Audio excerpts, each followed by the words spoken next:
Chapter 404. Time returned to the time when Wu Qi sneaked into the ancient mansion and subdued the innate Yin energy. On Green Cliff Mountain, Patriarch Yuan Hua, who had fully recovered from his injuries, had broken through the bottleneck of peak stage 28th tier and stepped into the realm of 27th tier Heaven Immortal, was sitting cross-legged on the mountaintop, exercising his nascent divinity and nourishing the Cloud Shadow Sword in his spiritual ocean.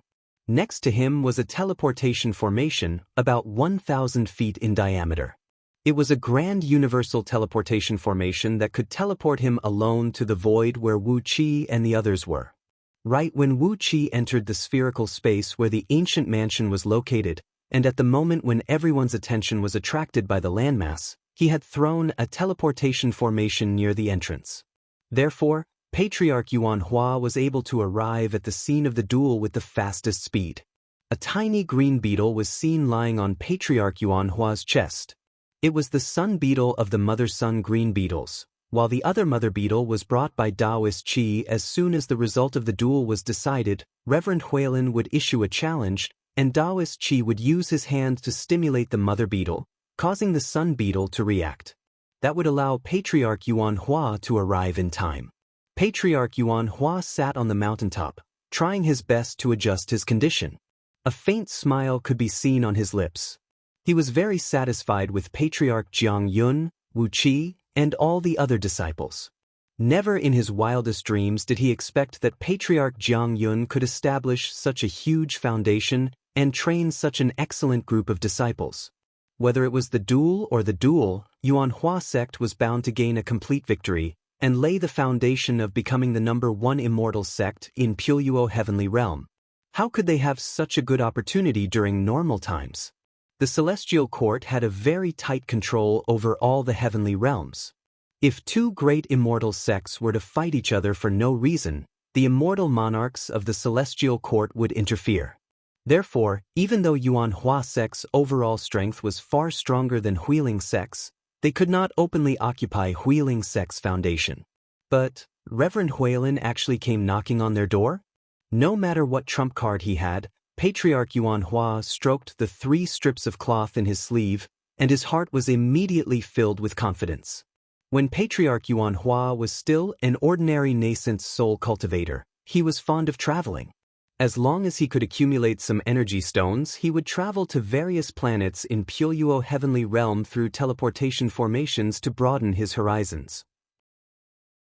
One year, on a barren planet, Patriarch Yuan Hua came across an immortal who had fallen from the sky, his body covered in blood, and only his head barely intact. The immortal was on the verge of death, but Patriarch Yuan Hua's luck had taken a turn for the better. He found a green jade milk in that barren, desolate place that was only used as a transit planet for a void teleportation formation. It was a spirit medicine that could nourish the immortal soul, gather energy, and bring the dead back to life. On top of that, the green jade milk had been growing for tens of periods and contained a very strong natural energy. With this spirit medicine, the compassionate Patriarch Yuan Hua saved the immortal, who had lost all his limbs and all his internal organs destroyed by the thunder flame, with only his head still barely recognizable as a human. After being saved by Patriarch Yuan Hua, the immortal did not say anything.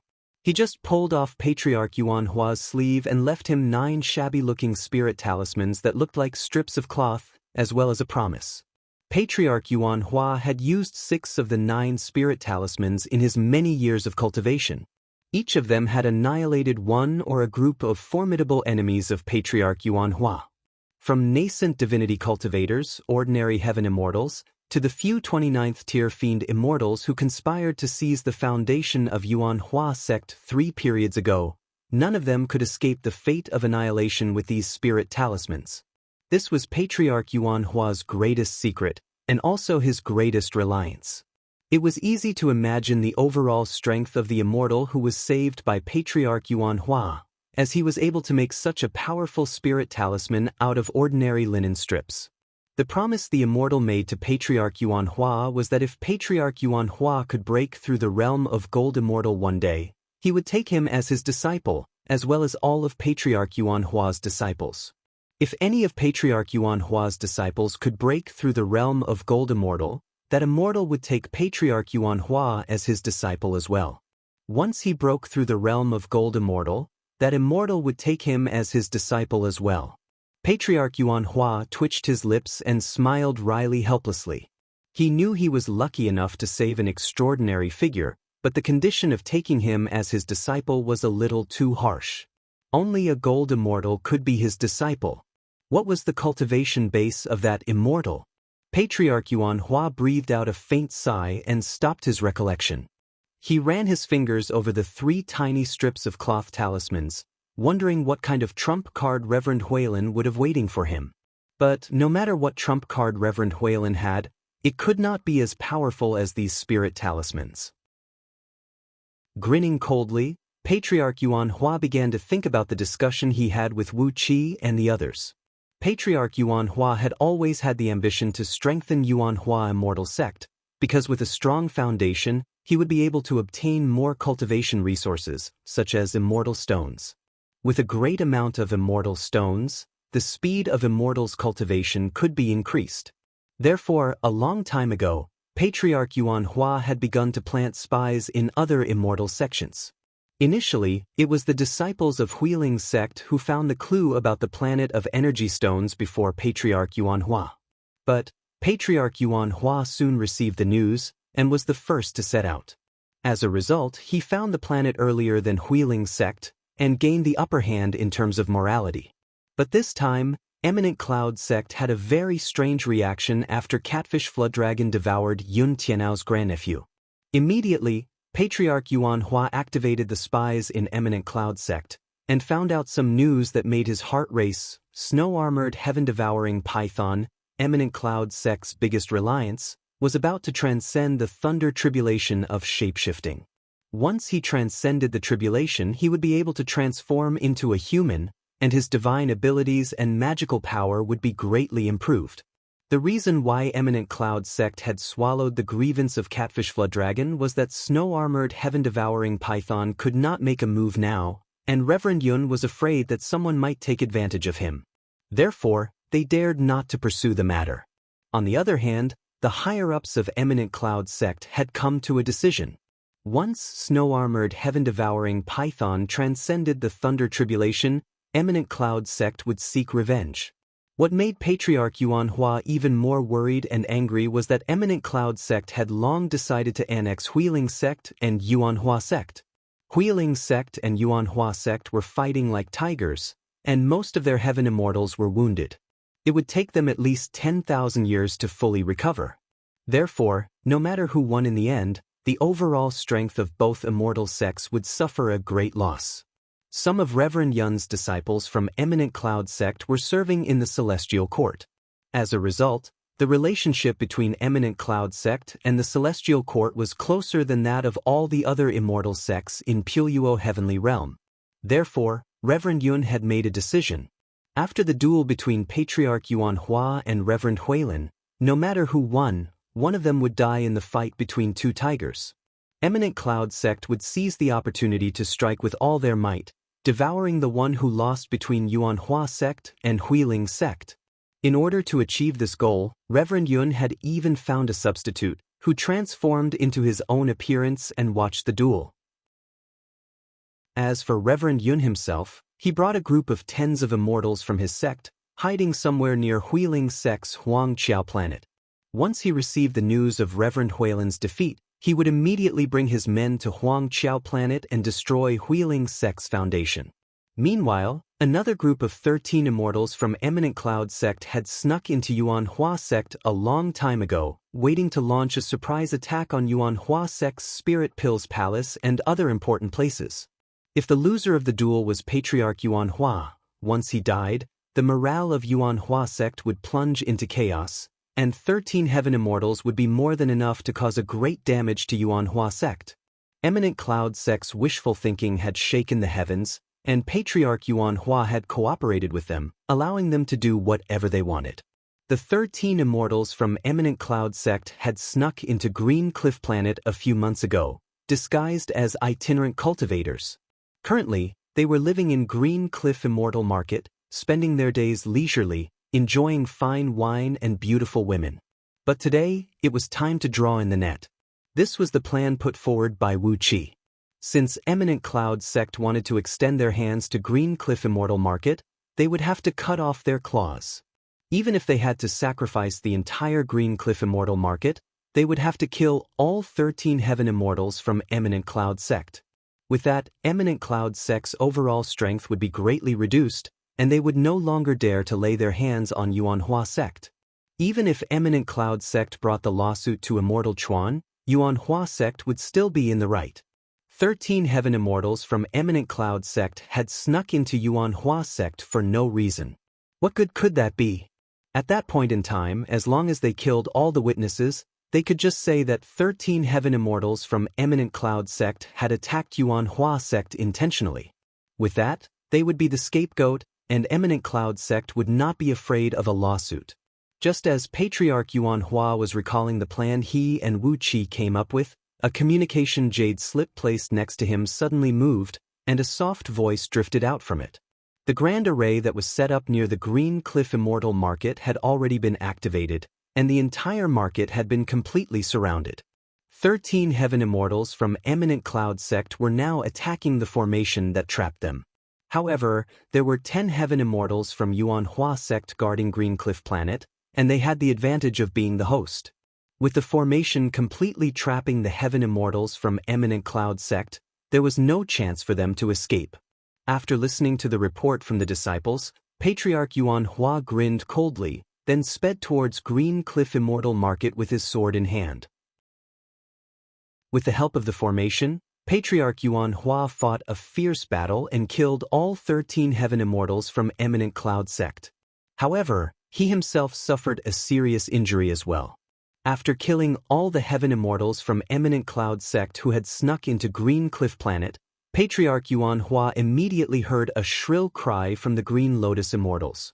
Without hesitation, Patriarch Yuanhua stepped into the teleportation formation and rushed to the scene of the duel. When he saw that Reverend Huilan's trump card was actually an upper-grade immortal sword, Patriarch Yuanhua immediately used a spirit talisman and killed Reverend Huilan on the spot. In the end, the immortal sword was too attractive, and attracted the attack of so many immortals at the scene. Without hesitation, Patriarch Yuanhua brought all his disciples and fled from the scene. Unexpectedly, Eminent Cloud Sect reacted very quickly. Reverend Yun had already learned that his disciples who had snuck into Green Cliff Planet were killed. Knowing that his plan was exposed, Reverend Yun did not want to suffer such a loss. Flustered and exasperated, he immediately rushed over and stopped Patriarch Yuanhua and his company. Relying on the fact that his cultivation base was stronger than Patriarch Yuanhua, Reverend Yun threw all caution to the wind and unleashed a thunderbolt. But what Reverend Yun did not know was that Patriarch Yuanhua was no longer the same as before. He was now a 27th tier Heaven Immortal. Looking at the thunderbolt plunging down from above, Patriarch Yuanhua grinned coldly. Abruptly, the immortal sword in his hand shone with a large sheet of golden light, transforming into a beam of light that swept out. Chapter 405. Taoist Yun's meticulous plan was ruined by someone, and he even lost 13 Heaven Immortal Sect disciples. He was so angry that his brain was about to boil. 13 Heaven Immortal Sect disciples were not in the realm of nascent soul or nascent divinity. Everyone below the realm of Heaven Immortal was an ant, and nascent divinity cultivators could be cultivated at any time. But these were 13 Heaven Immortals. Eminent Cloud Sect had been established for several hundreds of periods, but they had only produced a total of over 40 Heaven Immortals. But before he could get any benefits from the scheme he had painstakingly schemed against Yuanhua Sect and Huiling Sect, 13 of his Heaven Immortals were killed. 1/3 of Eminent Cloud Sect's overall strength was wiped out just like that. More importantly, one of the 13 Heaven Immortals who were killed on Green Cliff Planet was Reverend Yun's illegitimate son. Yes, an illegitimate son. Reverend Yun had an affair with one of his disciples, and they secretly gave birth to this child. The blood essence of a Heaven Immortal was very precious. If not for the fact that Reverend Yun loved his disciple very much, he would not have agreed to give birth to this child. Nevertheless, since he had given birth to this child, Reverend Yun cherished him very much. None of the descriptions, such as the apple of his, could describe how much Reverend Yun loved him. In fact, Reverend Yun had even found a way to get this child to serve in the celestial court as long as his cultivation base improved by another level. But today, Patriarch Yuan Hua had killed Reverend Yun's illegitimate son and 12 of his disciples. "Yuan Hua, you old villain! Give me back my son!" Exasperated, Reverend Yun did not care whether his illegitimate son could be exposed or not. After unleashing the first thunderbolt, he followed it up with several dozens of thunderbolts. Eminent Cloud Sect's cultivation technique was based on the technique of water and thunder. The immortals of Eminent Cloud Sect had mastered the acquired water element thunderbolts, and the power of their thunder technique was second to none in Puyo Heavenly Realm. If it were any other day, Patriarch Yuan Hua would have suffered a great loss from the thunderbolts. But now, his cultivation base was at the same level as Reverend Yun, and he was armed with an upper-grade immortal item. Amidst the blinding golden light, a long golden beam shot out and swept away the dozens of thunderbolts unleashed by Reverend Yun. Then, the sword beam swept across Reverend Yun's body, causing his Taoist robe to glow with an immortal gleam. However, as the golden beam flashed, his defensive immortal robe was ripped apart, and the sword beam pierced right through his body. A miserable howl rang out. As Reverend Yun was not present just now, and did not know the origin of the immortal sword, he could never have dreamed that Patriarch Yuan Hua would be holding such a powerful weapon. The sword beam pierced through his body and sliced Reverend Yun's ribs into two. Golden immortal blood splashed in all directions. Reverend Yun's lower body was thrown far away, while three big mouths stretched over impatiently. Gold Horn, Silver Horn, and Catfish Flood Dragon opened their mouths and bit Reverend Yun's lower body, ripping it into 3 pieces and swallowing them. Wu Qi's eyelids twitched at the sight. It was such a good material, but it was wasted by these 3 fellows. Looking around, Wu Qi was wondering if he should expose some of his treasures, so that he could keep Reverend Yun's upper body. Suddenly, a loud rumble rang out from the chaotic starry sky behind him. Strange lights kept flashing and flashing, as over 1,000 immortals rushed out together with their disciples. Pilgrim Gu he was at the forefront, roaring furiously, "Fellow immortal Yuan Hua, that sword and the Buddhist League." Guru Gu he shut his mouth abruptly, because Patriarch Yuan Hua had casually tossed the immortal sword up into the air. The immortal sword transformed into a dazzling golden beam of light, wheeling around Patriarch Yuan Hua for a while. It came with an extremely astonishing momentum, and a scorching heat wave came blowing at Guru Gu he's face, making it hard for him to breathe. Guru Gu he, who was originally angry, suddenly smiled sweetly. He put his palms together and softly chanted the name of Buddha, then said with a smile, "So that's how it is. I was wrong. This sword is destined to be with fellow immortal Yuan Hua. Fellow immortal Yuan Hua, if you have time, please pay me a visit on my barren mountain. We need to get to know each other." Patriarch Yuan Hua stroked his beard and laughed.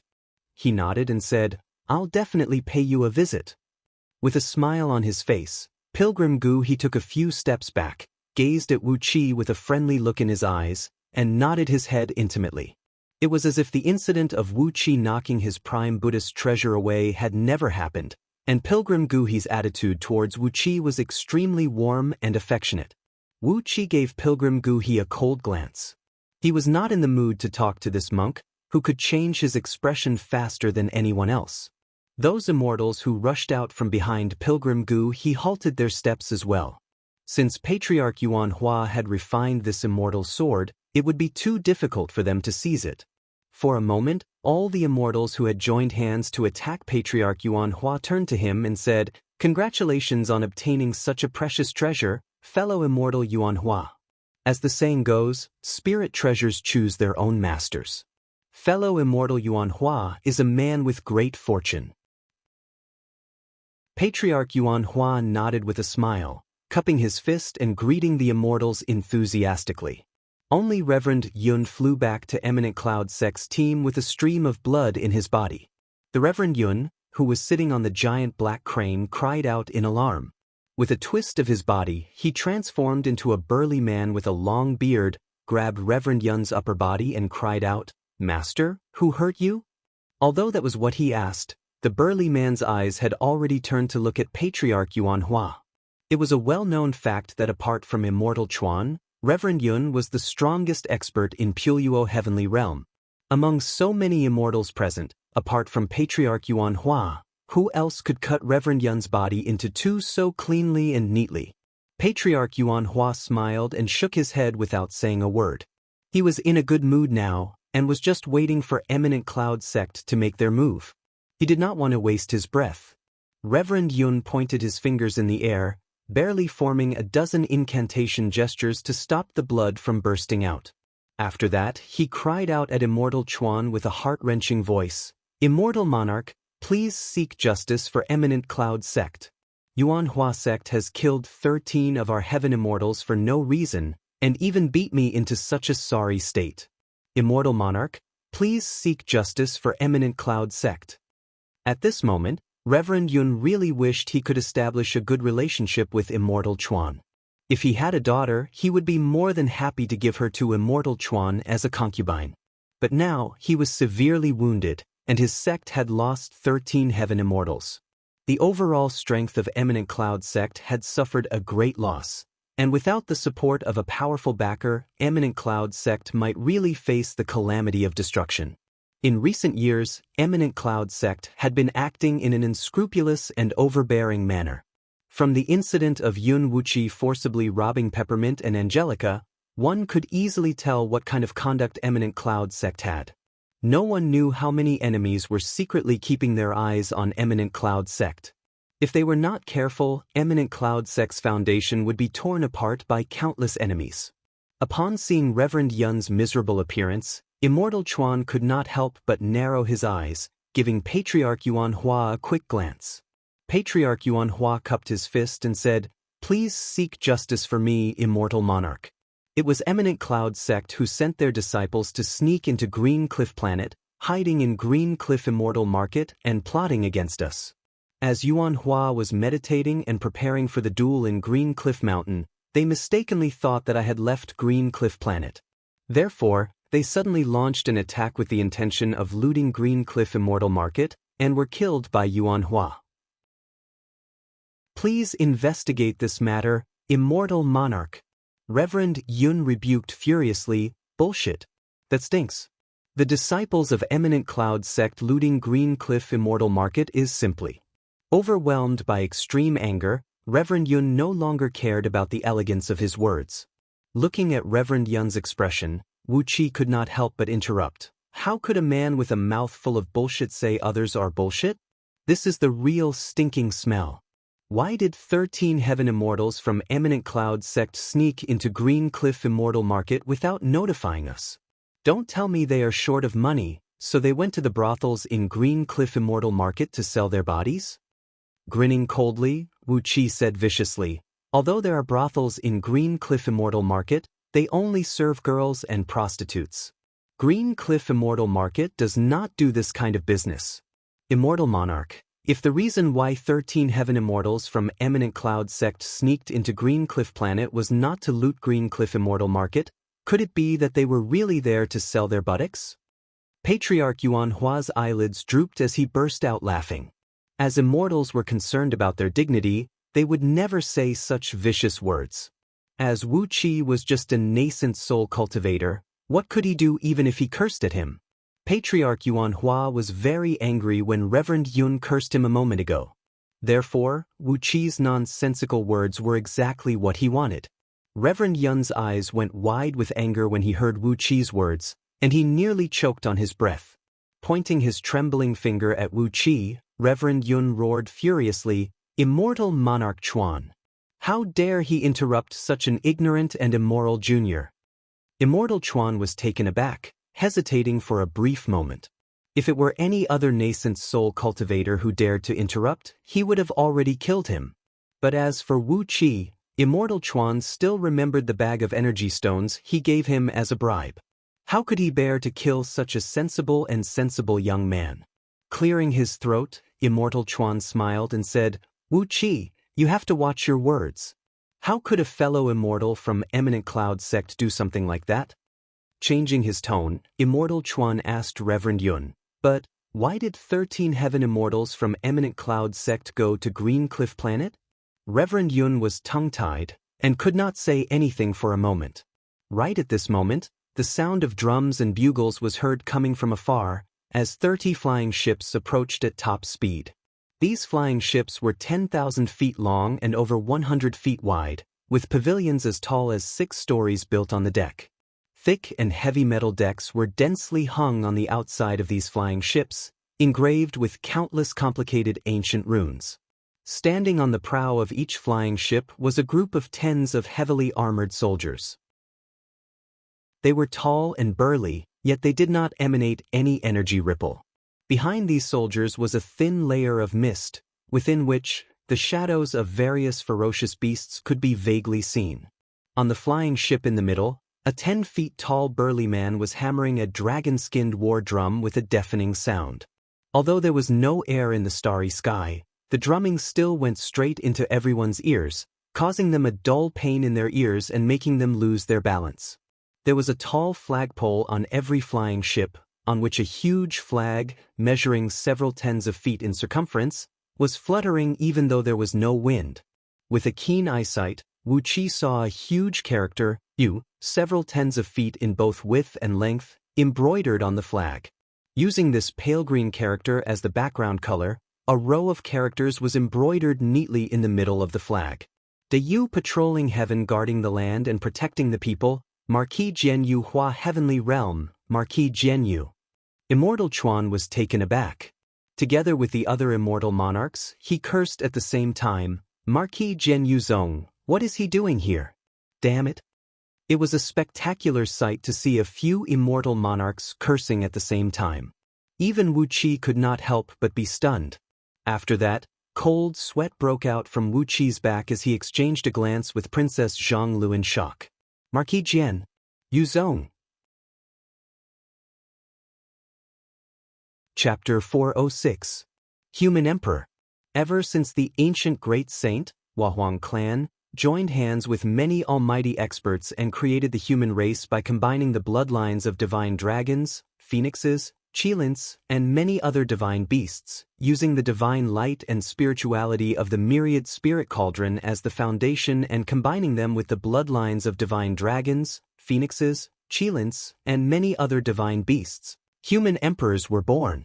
Some were wise, some were mighty, some could cut through all the obstacles and create a fertile land for the human race to survive, and some could slay demons and devils to protect the development of the human race. Since the era of the 3 sovereigns and 5 emperors, the human race had built the only dynasty since the beginning of time. Human Emperor Du had infeft all the heavenly realms, appointed the protector of the people, and protected the human race in all directions. Accompanied by the muffled beating of dragonhide war drums, 30 flying ships approached the crowd at top speed. Wu Qi saw the strange expressions on the faces of Immortal Chuan and the other immortal monarchs. It was as if there was a big pile of dog poop placed in front of them, and they had no choice but to swallow it, licking their lips and saying that it tasted delicious. It was an indescribable expression. Wu Qi also noticed that Immortal Chuan's left hand, which was placed behind his back, had clenched into a fist with blue veins protruding out of the back of it.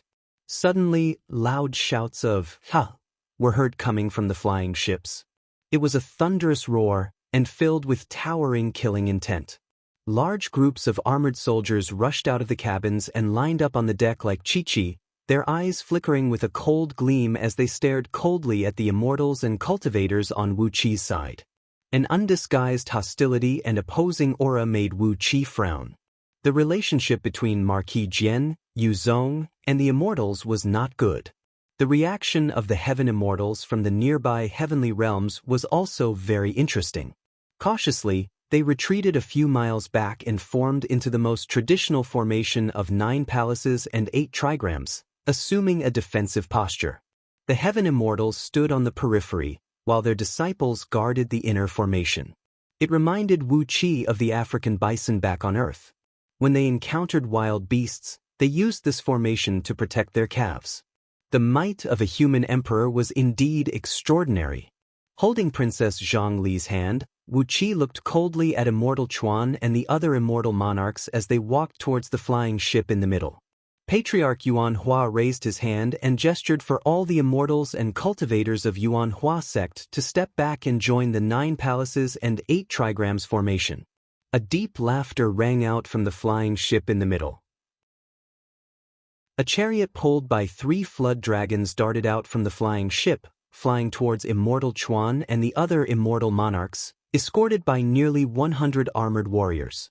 On the chariot, a valiant-looking middle-aged man, who was wearing a jade-colored battle robe and a light golden armor, and had a crimson cloak on his back, was sitting straight on a bronze throne that was carved with countless images of fierce beasts, looking at them coldly. The appearance of this middle-aged man was 80% similar to Yu Heda, Yu Hetian, and Yu Heling. Wu Qi and Princess Zhonglu exchanged a glance. Yu Zong, the Marquis Jian of Yu Dynasty who governed Yu Hua Heavenly Realm, was the father of the 3 dead men. Yu Hua Heavenly Realm was a mid-upper grade heavenly realm that was very far away from Pueyuo Heavenly Realm, and it was where Yu Zong, Marquis Jian, governed. His jurisdiction covered a very vast area of the starry sky around Yu Hua Heavenly Realm, and even Pueyuo Heavenly Realm was under his jurisdiction. Of course, after several apocalypses, the Celestial Court was established, and the almighty experts in the universe had set the rules. The Celestial Court governed the immortals, the human emperor governed the mortals, and the mortals and immortals ruled independently without interfering with each other. Although Yu Zong's jurisdiction was very vast, he was just a marquis of the land protector conferred by the human emperor. Thus, he had no authority over the immortal monarchs of the Celestial Court. Immortal Chuan and the others were just fearful and helpless when facing Yu Zong. Immortal Chuan laughed dryly, sounding like he was crying. He realized that it was a very unpleasant laughter, and stopped abruptly after a few dry laughs. Then he cupped his fist and bowed to Yu Zong, who was sitting in the chariot, and said, "Greetings, my Jian." Sitting in the chariot, Yu Zong did not rise to his feet, nor did he return the greeting. Instead, he gave Immortal Chuan a cold grin and said arrogantly, "Dispense with the formalities." The 3 simple words made the faces of Immortal Chuan and the other few immortal monarchs turn red instantly. A faint immortal pressure spread out and quickly enveloped all the armored soldiers on the 30 flying ships led by Yu Zong. All the armored soldiers let out a loud cry at the same time. A towering killing intent converged into a nearly corporeal sword energy, slashing viciously onto the immortal pressure unleashed by Immortal Chuan and the others, ripping it into pieces. Suddenly, Patriarch Yuan Hua laughed in a low voice and said, "This Marquis Jian Yu Zong is just as the rumor said, arrogant and unruly. He, if not for the fact that the Celestial Court has to show some respect to the human emperor, someone like him would have long been killed by those almighty immortals." Wu Qi's eyes flickered as he asked in a low voice, "Ancestral Master, roughly how strong is this Yu Zong's overall strength?" Patriarch Yuan Hua said coolly, "Yu Zong, Marquis Jian, is the overseer of Yu Hua Heavenly Realm, protecting the safety of the human race in this part of the universe. TSK, this is just an empty title. The mortals living in the territories of various immortal sects have long established their own dynasties. How can he interfere in their affairs? He is nothing more than a spy sent by the human emperor of Yu Dynasty to this part of the universe. His overall strength is really strong. I reckon his cultivation base is at least equivalent to a 20th tier heaven immortal? 20th tier heaven immortal? His overall strength was about 200 times that of a 36th tier heaven immortal. Compared to Patriarch Yuan Hua's current cultivation base of 27th tier, Yu Zong's overall strength was about 4 times greater. But with the golden immortal sword in his hand, Patriarch Yuan Hua's overall strength was more than enough to fight against Yu Zong. Therefore, he did not have to fear Yu Zong's overall strength. There were tens of thousands of armored soldiers on the 30 flying ships brought by Yu Zong, and their overall strength was not weak at all. Yu Zong's military strength was far stronger than any immortal sect in Pueyuo Heavenly Realm, and this was the biggest fear these immortals had for him. None of the immortal sects in Puyo Heavenly Realm had such a strong backing like Yuzong. The few immortal monarchs, who were infuriated by Yu Miao's rude behavior just now, had their immortal aura shattered by the killing intent unleashed by the armored soldiers. Their bodies trembled, and their faces turned extremely unsightly. Immortal Chuan sneered and said, "Is Marquis Jian purposely trying to humiliate us by coming here? If Marquis Jian only wants a few enemies, we know we are no match for him. I'll report to Heavenly Lord San Yu of Yuhua Heavenly Realm now, and ask him to explain things to Marquis Jian. What do you think?" Heavenly Lord San Yu of Yuhua Heavenly Realm was an experienced heaven immortal with an extremely profound cultivation base. He was the immediate superior of Immortal Chuan and the few other heavenly monarchs, and was in charge of controlling the vast starry sky around Yuhua Heavenly Realm. His territory was even larger than Marquis Jian's Yuzong, and he was the only person who could suppress Yuzong in this region. On top of that, Heavenly Lord San Yu had a very strong backing in the Celestial Court. No matter it was his own overall strength or the power behind him, he could easily suppress Yuzong. Upon hearing Immortal Chuan's words, Yuzong suddenly sneered and said, "Using Heavenly Lord San Yu to suppress Yuzong? He." While laughing coldly, Yuzong rubbed his nose. There were a few very obvious black lines on his nose. Obviously, they were the marks left by the ghost aura in his body after he was struck by the ghost curse unleashed by Princess Zhongli last time. Princess Zhongli twisted her tiny waist complacently, then gently grabbed Wu Qi's palm and sent a voice transmission to Wu Qi. "How is the power of Zixuan's curse?" Even a 20th tier heaven immortal could not withstand the power of that ghost curse. Wu Qi nodded silently. It was a little surprising that the ghost curse unleashed by Princess Zhongli had really hurt Yuzong. Yuzong let out a few unpleasant hisses from his nose, then put down his palm and said in a cold voice, "I know that you, Immortal Chuan, have found an ancient mansion of Yu dynasty." Immortal Chuan's expression changed abruptly. With a livid face, he cried out, "What do you want?" Yuzong waved his hand and put on a very generous face as he said, "I'm not in a good mood these days, so I won't waste my breath on you. I only want the treasures left in the core of the ancient mansion.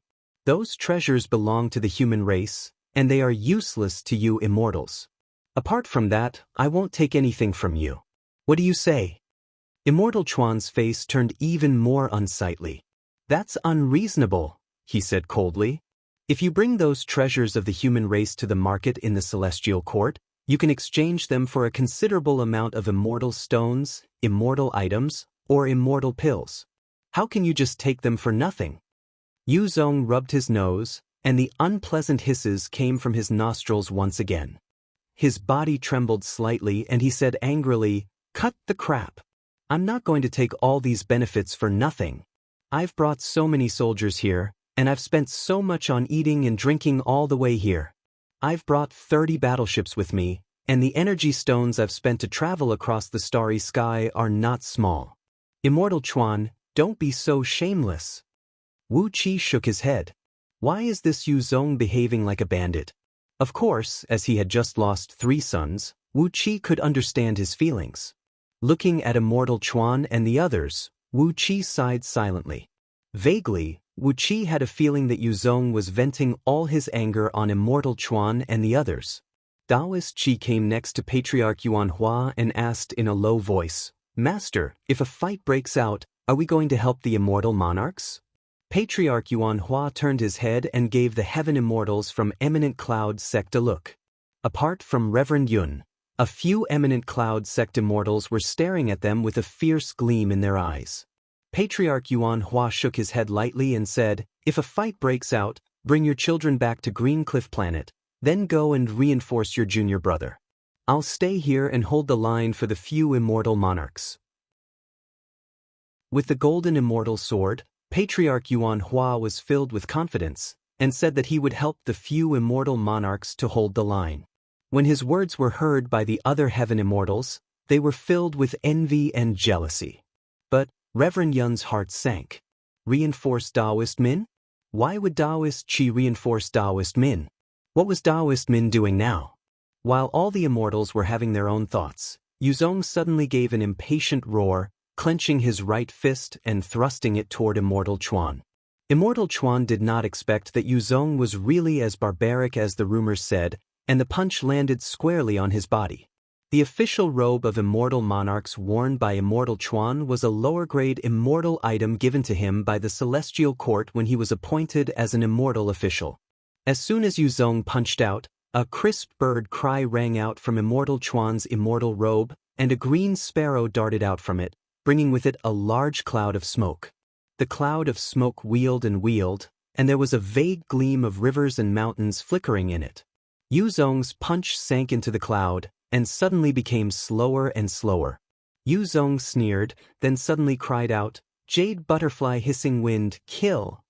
A jade-colored cloud of smoke rushed out from behind Yuzong's back, within which came the soul of a jade-colored butterfly, about 1,000 feet long, with a flash, transformed into a beam of strong jade-colored light, and attached itself to Yuzong's right arm. The power of Yuzong's punch was suddenly increased by at least 100 times.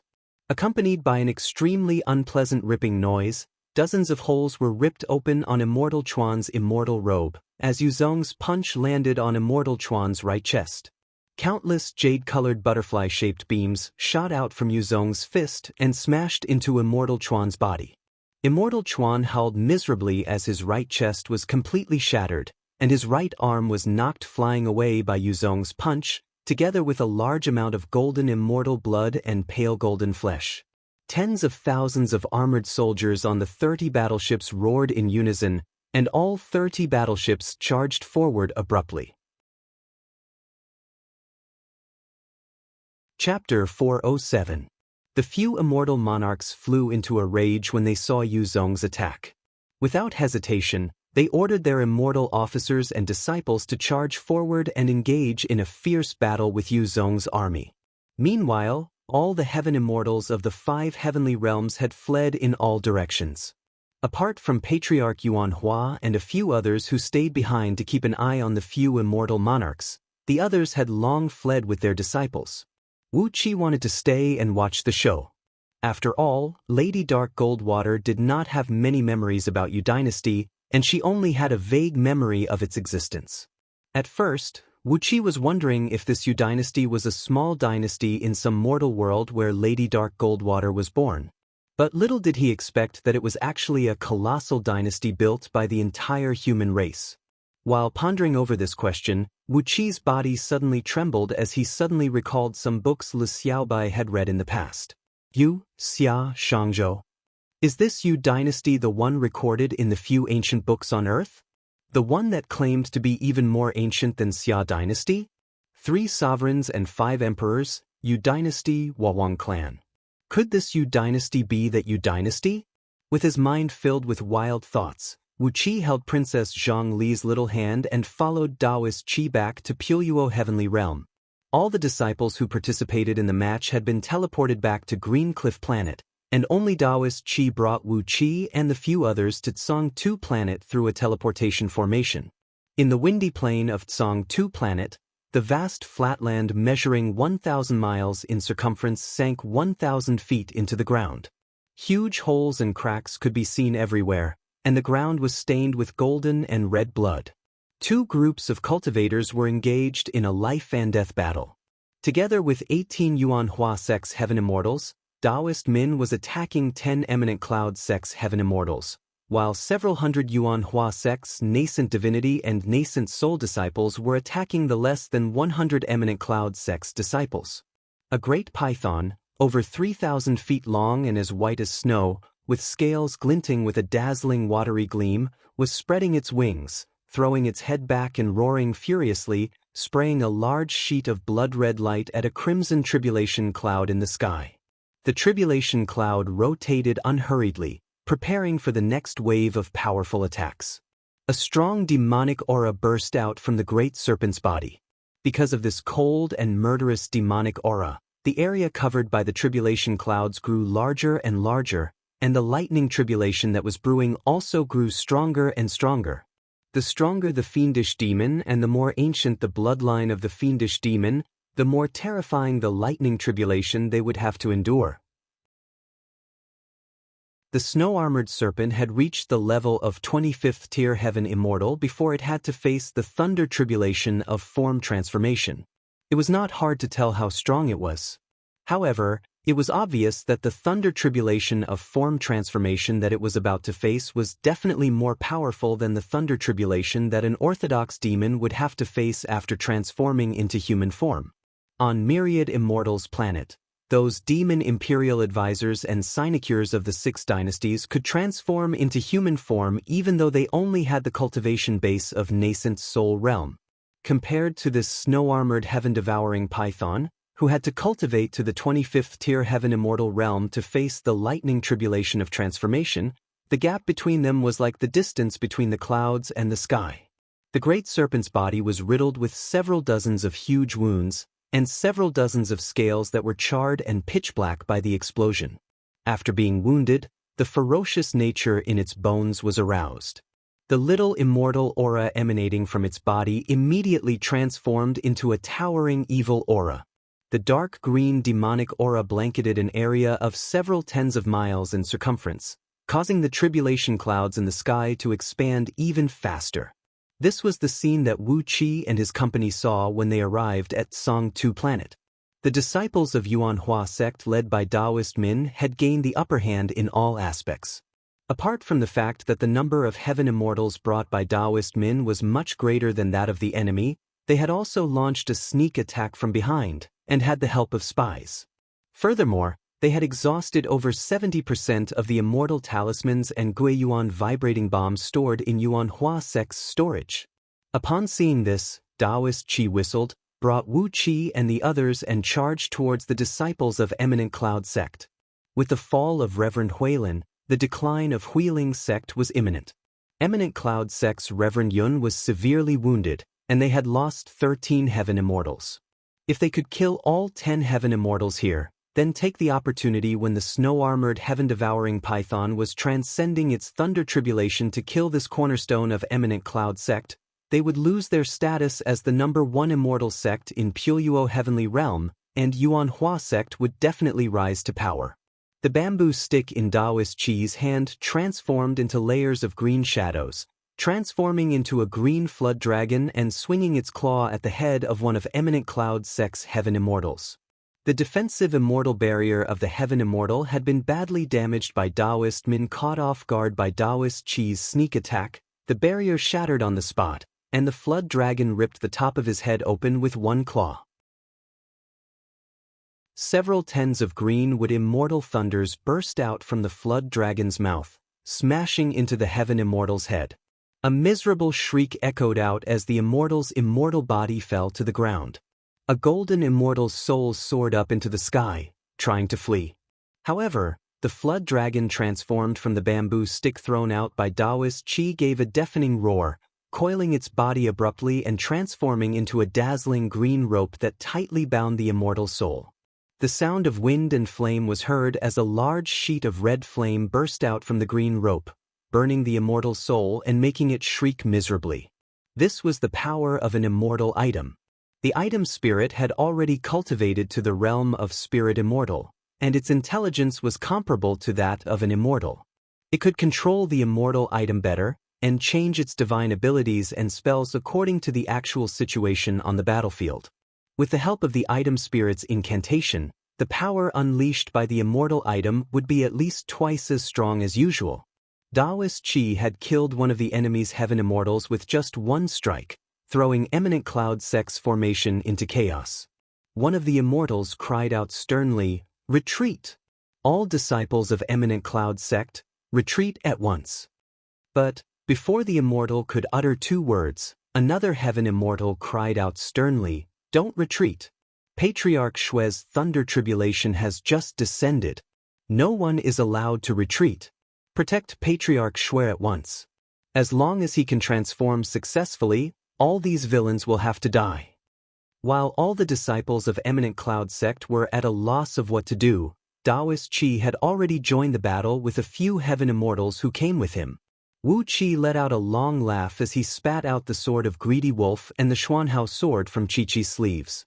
As Wu Qi's cultivation base had improved tremendously, when the sword of Greedy Wolf was unleashed, It would turn into 21 pitch-black wolf heads, streaking across the sky while leaving long trails of light behind them. As long as they touched a human body, a large piece of flesh would be ripped apart by the razor-sharp sword beams. Meanwhile, the Xuanhao sword transformed into a large sheet of pitch-black water mist, rushing forward together with several dozens of looming vortexes. No matter it was flying swords or magical treasures, as long as they were not upper-grade spirit items, they would be corroded by the water mist and slowly crushed into powder. Lord Xianxing and Catfish Flood Dragons simply transformed into their true forms of flood dragons, plunging into the group of eminent cloud sect's nascent soul and nascent divinity disciples, slaughtering them without holding back. Catfish Flood Dragon was carrying a huge hammer in her claw, smashing it in all directions, giving those eminent cloud sect's disciples a great pain. Not only did this great python of 25th tier heaven immortal realm not dare to fight Goldhorn and Silverhorn, he even spun and fled. He even ignored the thunder tribulation that could strike down from the sky at any time, twisting his body and fleeing into the distance in a wretched manner. Saliva sprayed out from Goldhorn and Silverhorn's mouths as the brothers chased after snow-armored heaven-devouring python with all their might. They were emanating a frightening aura that could only be sensed by the same clan of serpents.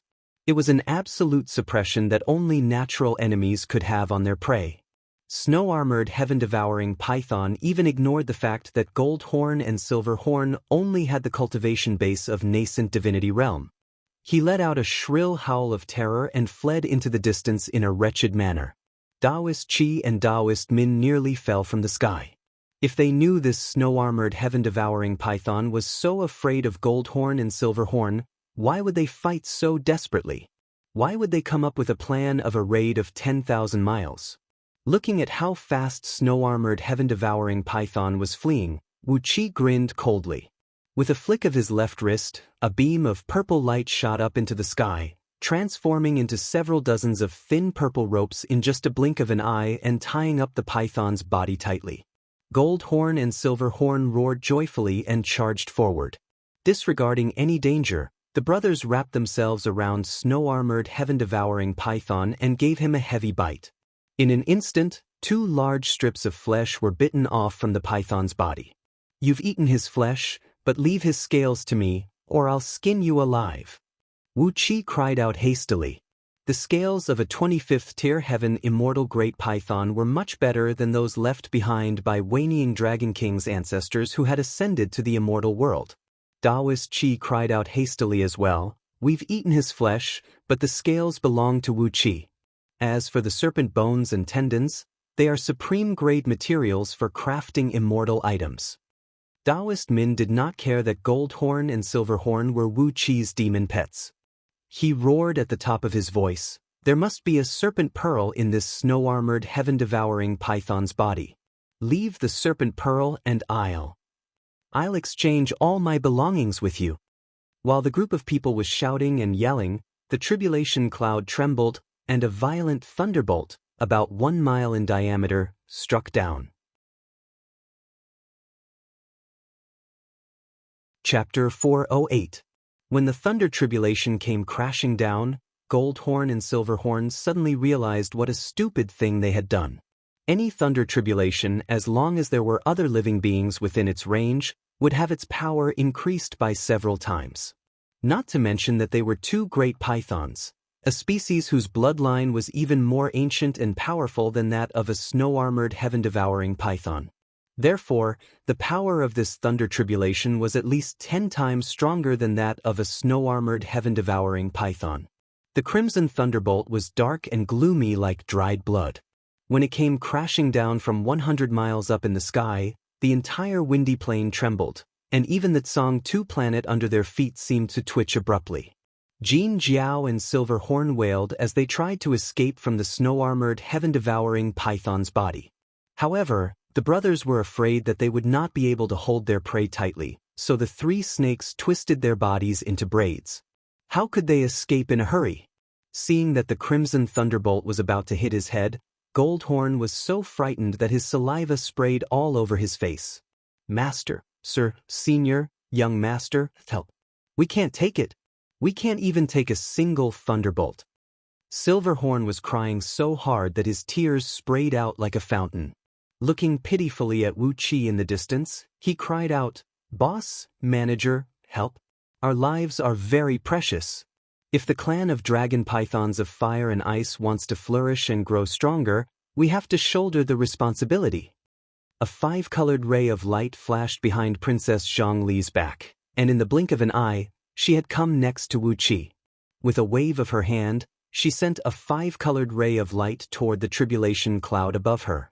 Immediately, a deep, muffled rumble of thunder rang out from the cloud, and the tribulation cloud, which covered an area of 100 miles in circumference, shrunk by 10%. The thunderbolt that had just shot out from the tribulation cloud and was about to burn Goldhorn and Silverhorn, as well as the snow-armored heaven-devouring python, was weakened by 30% as well. Just as Princess Zhonglu was about to cast a divine ability to disperse the tribulation cloud, Wu Qi suddenly shouted, "Wait, wait." When the thunder tribulation of shape-shifting descended, Wu Qi unleashed his sword beam and plunged right under it. Then he opened his erect eye, and a mirror shrouded in clouds, as thin as a piece of paper, and with countless lightning sparks flashing within it, rushed out of it and slowly hovered above Wu Qi's head. After the cold electric mirror had absorbed the essence of the lightning tribulation, it had developed its own intelligence. After being nourished by the innate energies of 5 elements in Wu Qi's spiritual ocean, the cold electric mirror had gradually recovered its original appearance. The cold electric mirror was an immortal item that belonged to an ancient water immortal, who lived in the underwater mansion occupied by Catfish Flood Dragon. However, after the water immortal's death, the cold electric mirror's artifact spirit was damaged and fell into a long slumber. Through the passage of time, the grade of the cold electric mirror had declined, and it eventually turned into an ordinary magical treasure.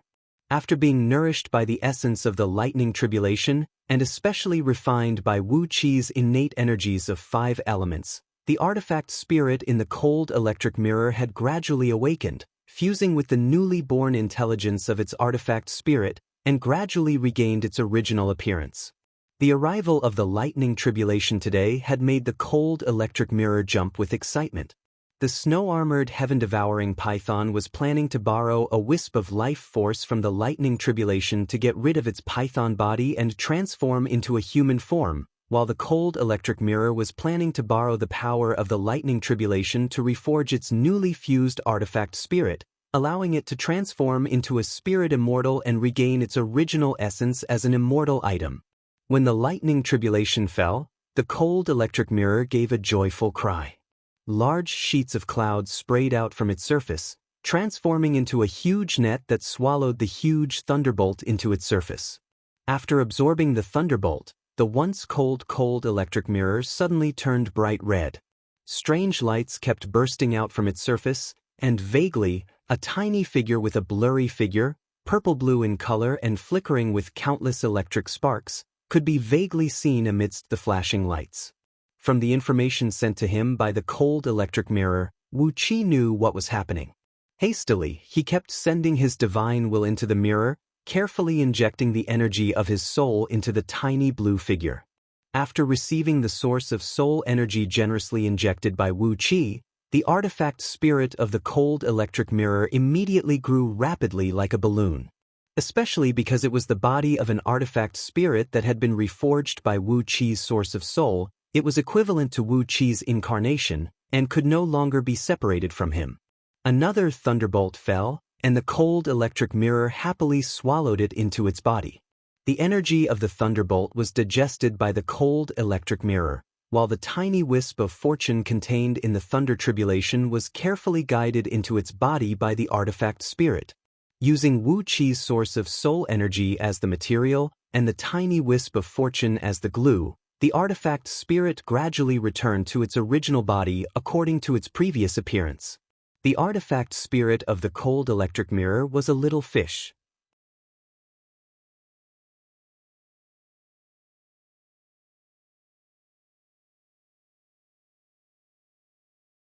It was 1 foot and 2 inches long, shaped like a crucian carp, with a translucent body, and a row of gorgeous silver-blue fins that stretched out from its back, measuring several feet in length. It looked like a dreamy little fish. After absorbing the power of 71 thunderbolts in a row, the artifact spirit raised its head happily and cried out into the sky. The cry was melodious and pleasant to the ear, but when it reached a far distance, it suddenly turned into a thunderous roar that left several dozens of cracks on the wind-climbing plane. Bringing with it a large sheet of electric sparks, the artifact spirit wheeled quickly around Wu Qi. Wu Qi reached out his hand and held onto the artifact spirit of the cold electric mirror, then nodded his head happily. The artifact spirit was so agile and had a very strange appearance. Even the scroll of stealing did not record the origin of this strange fish. Clearly, it was not a species that was born naturally and should be a mutant of some unusual fishes. After a long slumber, the artifact spirit had forgotten many things. Apart from most of the principles related to thunderbolts found in the core of its soul, everything else had been worn away by the passage of time. He had even forgotten his own name. Wu Qi stroked the fish, casually gave it a name of Cold Electric, then threw it back into the cold electric mirror. Seeing that the artifact spirit of the cold electric mirror was successfully reborn, a five-colored auspicious ray shot up into the sky behind Princess Zhongli's back, transforming into several dozens of five-colored chains and plunging into the tribulation clouds. As she waved her hand, a loud rumble of thunder rang out in the sky, as if the sky was about to collapse. The red clouds moved quickly in all directions, turning the sky the color of blood. The five-colored chains broke off from Princess Zhongli's back, swaying as they drifted towards those disciples of Eminent Cloud Sect, who were struck dumb with astonishment. From the remaining 4 to 5 heaven immortals, to over 30 nascent divinity and nascent soul disciples, each of them had a five-colored chain formed from auspicious rays attached to their bodies. The chains were shapeless and did not emit any energy ripple. No matter how the disciples of Eminent Cloud Sect struggled and tore them, they just refused to budge and remained firmly attached to their bodies.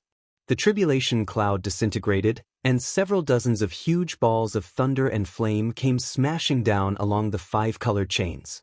It was so fast that no one could cover their ears. Before these remaining disciples of Eminent Cloud Sect could dodge, the thunderbolts had already smashed into their bodies along the five-colored chains. A few miserable howls rang out as the bodies of a few heaven immortals from Eminent Cloud Sect were ripped apart, leaving behind only their immortal souls that fled in all directions in a sorry state.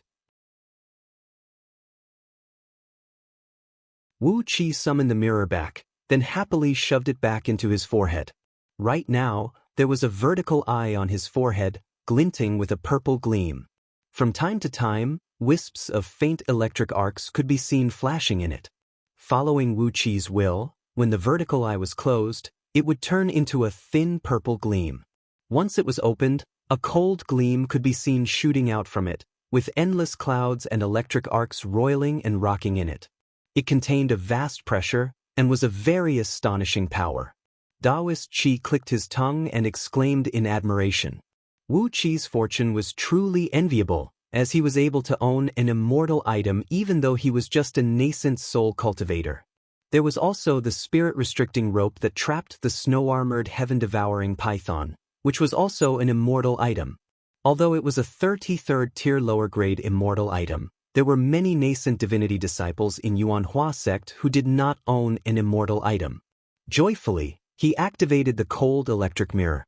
Soundlessly, a thunderbolt shot out from between his brows and hit a small hill about 100 miles away. The ground trembled slightly, and the hill that stood about 1 mile tall was instantly turned into ashes. Taoist Qi clapped his hands and praised Wu Qi's good luck, while Taoist White Sparrow, who was standing behind Taoist Min, was staring at Wu Qi with a gloomy expression. Wu Qi raised his head and gave Taoist White Sparrow a glance. A killing intent rose in his heart. Chapter 409. On Green Cliff Planet, everyone in Yuanhua sect, including Patriarch Yuanhua, was rejoicing. The banquet was held in Patriarch Yuanhua's small world, Green Cliff Immortal Abode. Over 30 Yuanhua sect heaven immortals, as well as all their disciples of Jin Dan realm and above, were present at the banquet, joyfully celebrating the few great events that had just happened to Yuanhua sect. Firstly, they had defeated Huiling sect, killed Reverend Huilin, and won the Huang Qiao planet and the planet of energy stones. Secondly, they had defeated Eminent Cloud sect, severely wounded Reverend Yun, and killed over 20 heaven immortals and snow-armored heaven-devouring Python. With that, they had dropped Eminent Cloud sect from the number 1 immortal sect in Puyo heavenly realm to the 5th. With that, they had replaced Eminent Cloud sect as the fully deserving number 1 immortal sect in Puyo heavenly realm. Thirdly, Patriarch Yuanhua had obtained an upper-grade immortal sword. With this immortal sword, Yuanhua sect's dominant position in Puyo heavenly realm was unshakable. Fourthly, Patriarch Yuanhua had saved Immortal Chuan of Puyo heavenly realm from the hands of Yuzong, Marquis Jian. Immortal Chuan had promised Patriarch Yuanhua that he would recommend a few heaven immortals from Yuanhua sect to the celestial court using the backing of his sect. With that, Yuanhua sect would have a good relationship with the celestial court. With the protection of the celestial court, Yuanhua sect's future development would be more stable and reliable. With a few great events happening one after another, how could Yuanhua sect not be overjoyed? Immortal Green's staff generously took out all the spirit wine he brewed, and all the immortals drank to their heart's content. Even with Patriarch Yuanhua's strong cultivation base, he was 70 to 80% drunk. Everyone in Yuanhua sect left happily. All the immortals returned to their abodes, while the other disciples returned to their posts. Chi-Chi had activated all the restrictive formations on Green Cliff Mountain, guarding against any counterattack from Huiling sect or Eminent Cloud sect. When he left Green Cliff Immortal Abode, Wu Qi's body flickered, and a celestial fiend puppet replaced him, returning to Greenwood Peak with Princess Zhonglu and the others. As Immortal Green staff and the others were drowsy from the drunkenness, and with Wu Qi's ingenious escape art, none of them discovered his little trick. In the blink of an eye, Wu Qi had traveled thousands of miles, all the way to Qingsong Peak, where the Green Cliff Mountain's protective formation core was located. Not long after Wu Qi stayed at the foot of Qingsong Peak, a cloud slowly drifted over. Taoist White Sparrow and Taoist Mo Luan were seen standing side by side on the cloud, while a few disciples of Taoist White Sparrow stood beside them. From afar, he heard Taoist Mo Luan's voice. "White Sparrow, don't mess with them anymore." Taoist White Sparrow remained silent, while Taoist Mo Luan breathed out a long sigh and said, "The ancestral master has spoken. Unless master wishes to betray Yuanhua sect, he can no longer go against them. Now that Yuanhua sect has a bright future ahead of them, it's pointless to waste our energy for some old matters." Wu Qi was hiding in a huge tree, restraining all his spirit, energy, and divine sense, and listening to the conversation between Taoist Mo Luan and Taoist White Sparrow. Taoist White Sparrow had stirred up trouble in Spirit Herb's palace, torturing Peppermint and Angelica. After that, Elder Tai Yu held him accountable and he was chased out of Spirit Herb's palace. Taoist Min felt helpless. After all, he was a disciple of his sect, and he had brought many disciples back to the sect to help in the war. It was a great show of filial piety. Therefore, Taoist Min had no choice but to arrange Taoist White Sparrow to stay on Qingsong Peak, asking him to look after the operation of the protective formation. It had only been slightly over a year since Taoist White Sparrow returned to Yuanhua sect, but he had been promoted from the supervisor of Green Cliff Immortal Market to the supervisor of Spirit Herb's palace, and then to the guardian of the protective formation. The few changes in his position were all related to Wu Qi. Taoist Min had entrusted Taoist Mo Luan with the task. Now that Yuanhua sect was on the brink of prosperity, and everyone would be able to obtain great benefits in the future, Taoist Min had made the wise choice to mend the relationship with Taoist Qi. Since they were about to mend the relationship, it was a little inappropriate for Taoist White Sparrow to keep pestering Wu Qi. Therefore, Taoist Mo Luan seized the opportunity to enlighten Taoist White Sparrow. Wu Qi grinned coldly upon hearing that. The Jade Bones soul-searching flag was still hiding in his spiritual ocean, and was being slowly subdued by Wu Qi. As Taoist White Sparrow regarded this immortal item as his own life, It was absolutely impossible for him to reconcile with Wu Qi. Of course, if Wu Qi returned the Jade Bone's soul-searching flag to Taoist White Sparrow, he would be able to put this matter behind him. But, as it was not easy for Wu Qi to obtain such a high-grade immortal item, how could he possibly return it to Taoist White Sparrow? Therefore, the enmity between them was set in stone, and there was no room for reconciliation. Taoist White Sparrow had revealed his killing intent to Wu Qi over and over again. How could Wu Qi not kill him, and how could he feel at ease? After nagging and persuading Taoist White Sparrow for some time, Taoist Emo Luan could not help but feel angry when he saw Taoist White Sparrow's silence. He snorted coldly, flicked his sleeve, spun and left without bothering to pay any more attention to Taoist White Sparrow. As Taoist White Sparrow was afraid of losing face, he did not tell anyone that his immortal item was taken away by Wu Qi. During the battle in Green Cliff Immortal Market, when Taoist White Sparrow took out the Jade Bone's soul-searching flag, even his disciples were knocked out of their minds. Apart from Wu Qi and himself, no one knew that Taoist White Sparrow had such a powerful immortal item, and no one knew that it was actually taken away by Wu Qi. Seeing his master leave in a rage, Taoist White Sparrow was in a dilemma. At last, Patriarch Yuan Hua spoke out and tried to mediate the relationship between the two disciples. With him in charge, both Taoist Qi and Taoist Min were willing to reconcile. Although Taoist White Sparrow had one of his arms chopped off by Patriarch Jiang Yun, it was nothing compared to the enormous benefits brought by the bright future of his sect.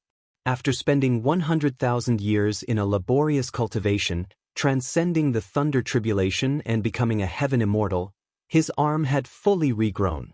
Therefore, he could put aside the little grudge between them. But, the Jade Bone's soul-searching flag. At the thought of this immortal item, Taoist White Sparrow's heart raced. With such a powerful immortal item, he even felt that the grade of Jade Bone's soul-searching flag should be a few grades higher than the immortal sword Patriarch Yuan Hua obtained. An immortal item of such grade was extremely rare. How could Taoist White Sparrow be willing to part with it? Should he tell Taoist Min and Taoist Emo Luan about it, and force Wu Qi to return it to him? Taoist White Sparrow's heart raced again. If he told them about the immortal item that was a few times higher than Patriarch Yuan Hua's, perhaps he would not be able to keep it anymore. Staring at Taoist Emo Luan's back that was disappearing into the distance, Taoist White Sparrow clenched his jaws as he stared at Qing Tsong Peak and said in a low voice, "Wu Qi, oh Wu Qi, you've made me suffer a lot. Well, since that is the case, don't blame me for being too cruel. My disciples, keep a close watch on Wu Qi's every move for the next few days, and when he is alone, I'll kill him and bring all of you away from here." Taoist White Sparrow suddenly thought it through. With the Jade Bone's soul-searching flag in his possession, so what if he betrayed Yuan Hua sect? Not only could he kill Wu Qi and seize the flag back, he could also find two immortal items, the immortal mirror of cold lightning and the spirit-restricting rope, from Wu Qi. Perhaps he could even find some other good stuff. That was worth the risk. As long as he could bring all his disciples out of Green Cliff Planet and return to his sect, he could abandon the sect and flee with all his disciples. With that, he could easily find a new place to settle down. Narrowing his eyes, Taoist White Sparrow grinned coldly and said, "In for a penny, in for a pound."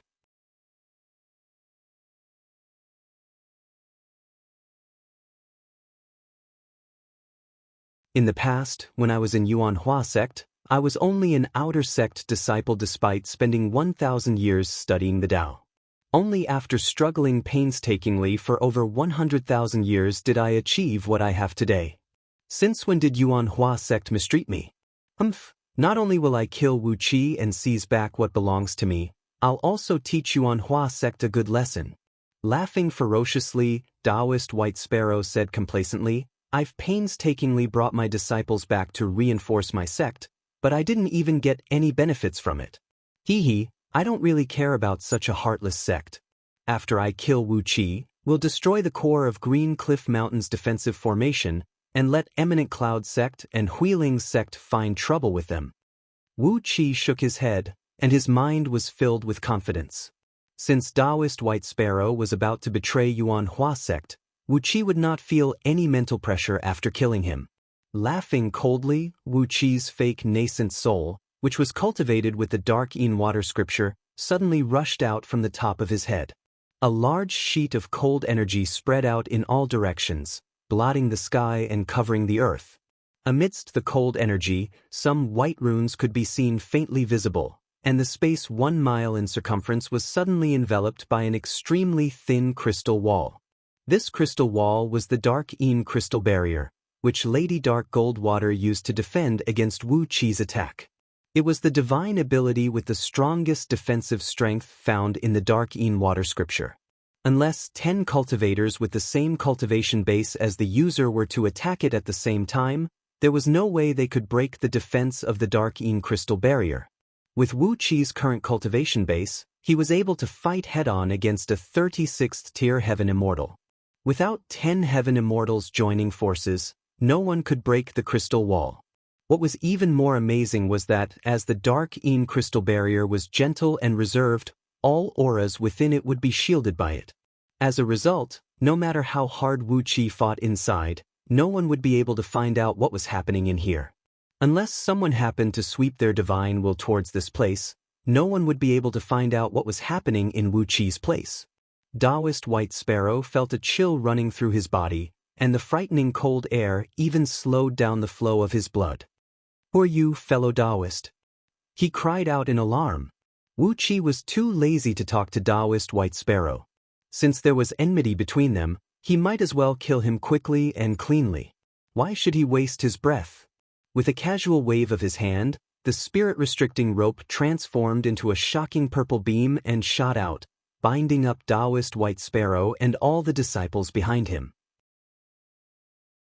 As Wu Qi's cultivation base was now much stronger than before, the power of spirit-restricting rope had naturally improved significantly. As Taoist White Sparrow was tied up by the spirit-restricting rope, even the thinking ability of his immortal soul was completely restricted. It was even worse for the few disciples behind him. Their fleshly bodies and nascent divinities were crushed by the spirit-restricting rope, and they died miserably on the spot. Wu Qi leaped forward, while Goldhorn and Silverhorn rushed out and devoured all of Taoist White Sparrow's disciples. After that, Wu Qi grabbed Taoist White Sparrow and casually pointed a finger at his forehead.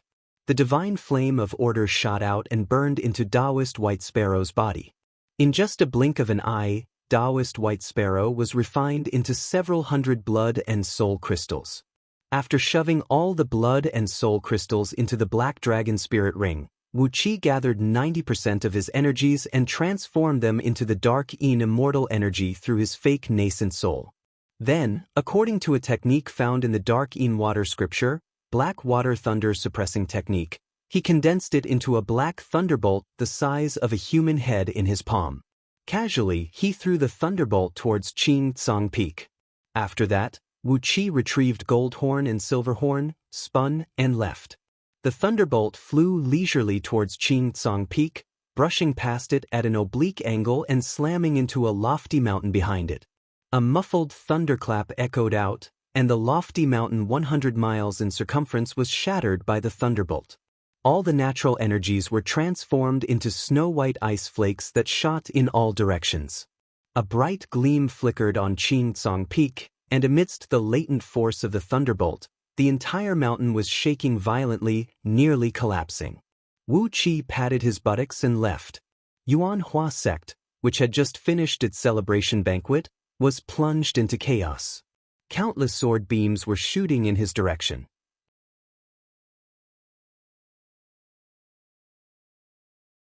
Chapter 410. Somewhere in the ocean of Green Cliff Planet, the ocean measured about 30,000 miles long and 14,000 miles wide. It was the largest ocean on Green Cliff Planet. The foundation of Yuan Hua sect was located on Green Cliff Mountain. On this ocean, there were only tens of small islands, planted with some spirit herbs that needed a large amount of water vapor to grow. In the shallow waters near the islands, a large number of underwater breeding grounds were built with restrictive spells, where many pearl mussels were bred. Some of them had lived for several thousand years, and the pearls they produced were excellent materials for crafting all kinds of magical treasures. In the depths of this ocean, hidden in the canyons at the bottom of the ocean were several dozens of energy stone veins. However, these energy stone veins were the last strategic storage of Yuanhua sect, and would never be exploited unless it was absolutely necessary. Every few years, Yuanhua sect's immortals would come here to inspect the condition of the energy stone veins. 3 years ago, Taoist Qi personally came to investigate. After being nourished by several hundred periods of natural energy, supreme-grade energy stones had already been produced in these energy stone veins. Because of the lack of exploitation, the natural environment of this ocean had been preserved very well. It was especially so for an archipelago located at the southeast corner of the ocean. Thousands of islands of different sizes stretched across the ocean, each of them extremely beautiful and filled with abundant natural energy. It felt like spring all year round, making it an excellent choice to build a cave abode. A sword beam streaked across the sky. Wu Qi was sitting lazily on it, glancing around at the small islands on the ocean. He was looking for an island with the best scenery and the richest natural energy, where he could build a cave abode that belonged to him and Princess Zhonglu, as well as Lord Xianxing and Catfish Flood Dragon. Off in the distance, a colorful cloud was seen flying up and down in all directions, leaping and landing on the island like fleas. It was Princess Zhonglu riding on the cloud, playing with Peppermint and Angelica on the island. Princess Zhonglu was also shouldering the heavy responsibility of finding a suitable island. However, after taking a stroll around the island with Peppermint and Angelica, she was immediately attracted by the beautiful scenery, as well as the strange products that were very different from those found on the mainland. Therefore, she simply brought the 2 little girls and started running around. From afar, he could hear the laughter of Princess Zhonglu, Peppermint, and Angelica. Wu Qi suddenly realized that Princess Zhonglu was still a young girl who knew nothing about the world. Even if she had inherited the bloodline of the primal god race from an unknown ancestor, she was still a young girl at heart.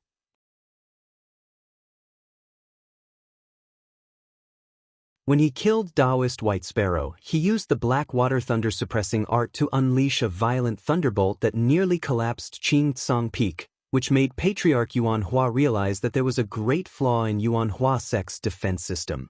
Under Wu Qi's suggestion, Yuanhua sect dispatched several hundred elite nascent soul and nascent divinity disciples to build immortal abodes all over Green Cliff Planet. At the same time, they also built an early warning system. Once someone sneaked into Green Cliff Planet, they would immediately send a warning to Green Cliff Mountain.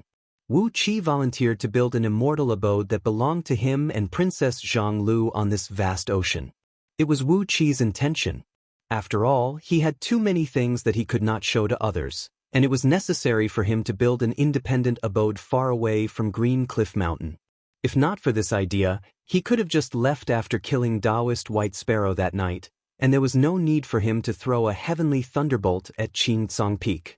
But now, everything was going according to his plan. With an immortal abode built on Green Cliff Planet and Yuanhua sect as the foundation, Wu Qi would be able to develop his overall strength and power boldly. Wu Qi nodded thoughtfully as he looked at the seafood that was chattering beside Lord Xianxing. There was a formation in Scroll of Stealing called Demon Spirit Star Gathering Formation, a formation that specialized in gathering the essence of the stars and the moon and giving birth to demons. Perhaps he could construct such a formation here and give birth to a batch of water demons and ocean monsters. While he was deep in thought, Wu Qi's divine will swept across a small island that looked like a screen, standing over 5,000 feet above the surface of the ocean. The island measured about 30 miles from east to west, and less than 2 miles from north to south. Right in the center of the island was a screen-shaped mountain that occupied 70% of the island's surface area. Both the north and south sides of the mountain were steep as if they had been cut by a knife, and the rocks were as fine as jade. Natural energy could be seen filling the gaps between the rocks. A thin layer of palm-thick green moss could be seen clinging to the rocks, while several thousand trees of different sizes could be seen growing sparsely on the rocks, decorating the mountain like an exquisite bonsai. There was a circle of 36 small coral reefs within 100 miles of the island. With a slight adjustment to the position of these islands, Wu Qi could construct a Big Dipper killing formation, which was listed as an immortal grade formation in Scroll of Stealing. Underneath the island was a place where water and fire intermingled. An underground volcano was suppressed by a water element energy vein at the bottom of the ocean. As the water and fire clashed, an endless life force was brewing underneath the island. The shoals near the island were very rich, and countless pearl mussels and other mussels could be seen lying on the shoal. All these proved that the island was full of natural energy and life force, and that was the reason why such a strange scene could be seen. Wu Qi exercised the mystic eyes of universe. The volcano under the island measured tens of miles in circumference and contained a tremendous heat. Surprisingly, the water element energy vein that suppressed the volcano stretched for several tens of thousands of miles, all the way to the main peak of Green Cliff Mountain. This energy vein is one of the main energy veins of this ocean. Wu Qi's eyes lit up, and he happily chose this island. If not because his divine will was different from ordinary immortals, which allowed him to fuse it with his surroundings and discover some traces that were hard to detect, he would not be able to find this underground energy vein that was concealed by the volcano's aura. Presumably, it was because of this volcano that the cultivators of Yuanhua sect did not discover the existence of this main energy vein. With a complacent smile on his face, Wu Qi flew towards the island and circled around the mountain a few times. This made him even more complacent. Right on the top of this screen-shaped mountain were 9 interconnected caves, each of which led to a huge underground cave that measured about 1 mile in circumference. Through Wu Qi's mystic eyes of universe, he could see that these 9 caves were emitting a faint purple glow, which made them look like human hearts that were pumping blood, emanating an endless life force. Wu Qi's heart raced. Without any hesitation, he unleashed a large number of primordial runes into the surroundings with all his might. His energies transformed into dazzling primordial runes, sprinkling down in all directions while accompanied by a deep, ancient and desolate incantation, completely enveloping the entire island. Surprisingly, a spirit cave of such caliber had escaped the detection of Yuanhua sect. This was the characteristic of an innate lower-grade immortal abode, and it was called the 9 Orifices Exquisite Acupoint. Judging from the purple mist that was being emitted by this immortal abode, after several tens of thousands of years of accumulation, the first thread of immortal energy would be produced in this underground cave. It was immortal energy, not ordinary natural energy. But it was not surprising, as when the immortal energy was formed, it would only condense the essence of the natural energy, while the rest of the impurities would turn into a purple mist and spray out. In the eyes of ordinary immortals, this purple mist was a complete waste. How could they know that an immortal abode that could even make those high-level heaven immortals fight for it with all their might? After all, the foundation of Yunhua sect was too shallow, and they had never seen a real immortal abode. Complacently, Wu Qi sealed off the entire island, then flew into the 9 Orifices Exquisite Acupoint, and through the energy condensing and immortal ascension ball he obtained from Tsang Ao immortal abode into the ground. With the help of this energy condensing and immortal ascension ball, which could condense natural energy into immortal energy, it would probably take only a few years for this immortal abode to become a real immortal abode. When everything was done, Wu Qi took out a great amount of materials he brought from Myriad Immortals' planet, and began to decorate the abode that belonged to him. Starting from the underground cave, 1 formation discs after another that were crafted on Myriad Immortals' planet were laid out, and a great number of formation flags and defensive items were laid out. Countless energy stones and materials needed for the formation were placed into the formation. Very carefully, Wu Qi used the greatest power he could muster to construct a series of 36 layers of nested formations in the immortal abode. The formations stretched from the underground cave to the bottom of the ocean, from the bottom of the ocean to the surface of the ocean, from the ocean to the surface of the ocean, to the sky, to every flower, grass, sand, and stone on the surface of the island. Wu Qi devoted himself wholeheartedly to the transformation of the island. Gradually, the island and the 36 coral reefs around it became hazy, and then became clear again. After that, they were once again shrouded by countless clouds and smoke, and then everything returned to normal. After repeating the process several dozens of times, the island finally returned to its original state. If anyone had been to this island before, he or she would be surprised to find that the position of the island and the coral reefs around it had undergone a subtle change. It was as if the light, time, and space in this space had been slightly twisted. But when one took a closer look at it, everything looked the same as usual, and the island could not be any more normal. Wu Qi flew to a cave entrance on the cliff facing east, then embedded a jade plaque with the words Wu Xian Immortal Abode carved on it into a rock. Wu Xian Immortal Abode was the first footprint Wu Qi left in this world of leisure.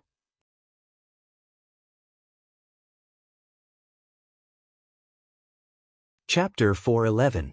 As for Lord Xianxing, he was busy training his shrimp soldiers and crab generals. As for Catfish Flood Dragon, she would only collude with Goldhorn and Silverhorn, and neither of them was a trustworthy person. Peppermint and Angelica knelt on the ground, raising their heads obediently to look at Wu Qi.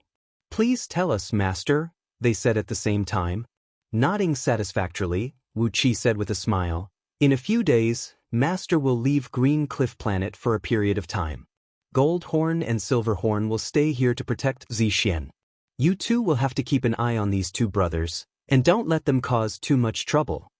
A few wisps of silver gleam flickered in Princess Zhongli's eyes, and her voice became unpredictable. "If you don't come back within 100 years, I'll go out and look for you. There is a blessing hidden in the ominous, and a fatal disaster lurks in the blessing. But there are also a few very strong purple energies that cover your future, so Zixian has no idea what you will encounter." Upon sensing Wu Qi's arrival, Princess Zhongli slowly opened her eyes. Surprisingly, her pupils were a magnificent silver-purple color, with countless stars flashing and blinking in them. She looked at Wu Qi and said in a low voice, "I saw you are going to leave Green Cliff Planet to look for something very important." Only Lord Xianxing was sitting cross-legged on the surface of the ocean. The seawater had condensed into a lotus platform that measured dozens of feet in circumference, its petals absorbing the essence of the sun and the moon and injecting it into Lord Xianxing's body. His muscles were wriggling in an orderly fashion, and from time to time, the roar of a tsunami could be heard coming from his body. Above his head was a tiny golden flood dragon hovering amidst a cloud, also working hard to absorb the essence of the stars and the moon. Specks of silver light kept seeping into the golden flood dragon's body, and from time to time, mysterious runes could be seen flashing on the top of its head. Using the divine sense imbuing technique, Wu Qi taught the two sisters the primary cultivation technique of Dark Water scripture. This basic cultivation technique included all the cultivation techniques and insights of the Great Tao, from guiding qi into the body all the way to the Xiantian, Jin Dan, nascent soul, nascent divinity, and the 36 tiers of heaven immortal. Perhaps those lofty heaven immortals would not pay attention to him, an ant whose aura was only that of a peak-stage nascent soul cultivator. As for those who were below the heaven immortal realm, or even a 36-tier heaven immortal, who would Wu Qi be afraid of? Therefore, Wu Qi was going to Pangu continent to try his luck. With all kinds of treasures on him, Wu Qi was not afraid of the dangers along the way. Peppermint and Angelica, who were drenched in sweat, opened their eyes and knelt on the ground. They kowtowed to Wu Qi and said, "Disciple thanks Master for your great kindness. Master's kindness is as high as the heavens and as deep as the earth. Disciple will never be able to repay Master's kindness even if their bones are crushed." The silver moon hung high in the blue sky, and light-colored thin clouds dotted the blue dome of heaven, inlaid with a silver rim by the moonlight. Silver scales danced on the surface of the ocean, while the essence of the stars and the moon that could be seen with naked eyes sprinkled down from the sky in a hazy silver glow, quietly pouring into the ocean. After a brief moment of pondering, Wu Qi sealed Princess Zhongli's little mouth with his lips. After giving the two little girls some instructions, Wu Qi sent a voice transmission to Lord Xianxing, Catfish Flood Dragon, Goldhorn, and Silverhorn. After that, he floated up into the sky and came before Princess Zhongli, who was silently exercising her divine technique, using the mystic technique of the ancient gods to absorb the mysteries of the heaven and earth and retrieve the divine power that existed in her bloodline. Carefully controlling the input of his energy, Wu Qi used the dark yin energy he cultivated in his fake nascent soul to circulate it through the sisters' meridians. He even injected a part of his energy essence into Peppermint and Angelica's bodies, helping them open up their conception and governing meridians, clearing all the obstacles in their circulations, and bringing them into the preliminary realm of drawing energy into their bodies, allowing their cultivation bases to reach the peak stage of Xiantian realm. Wu Qi stared at Princess Zhang Lu in horror. Was the bloodline of the ancient gods so magical? Did she already possess the preliminary ability of foresight?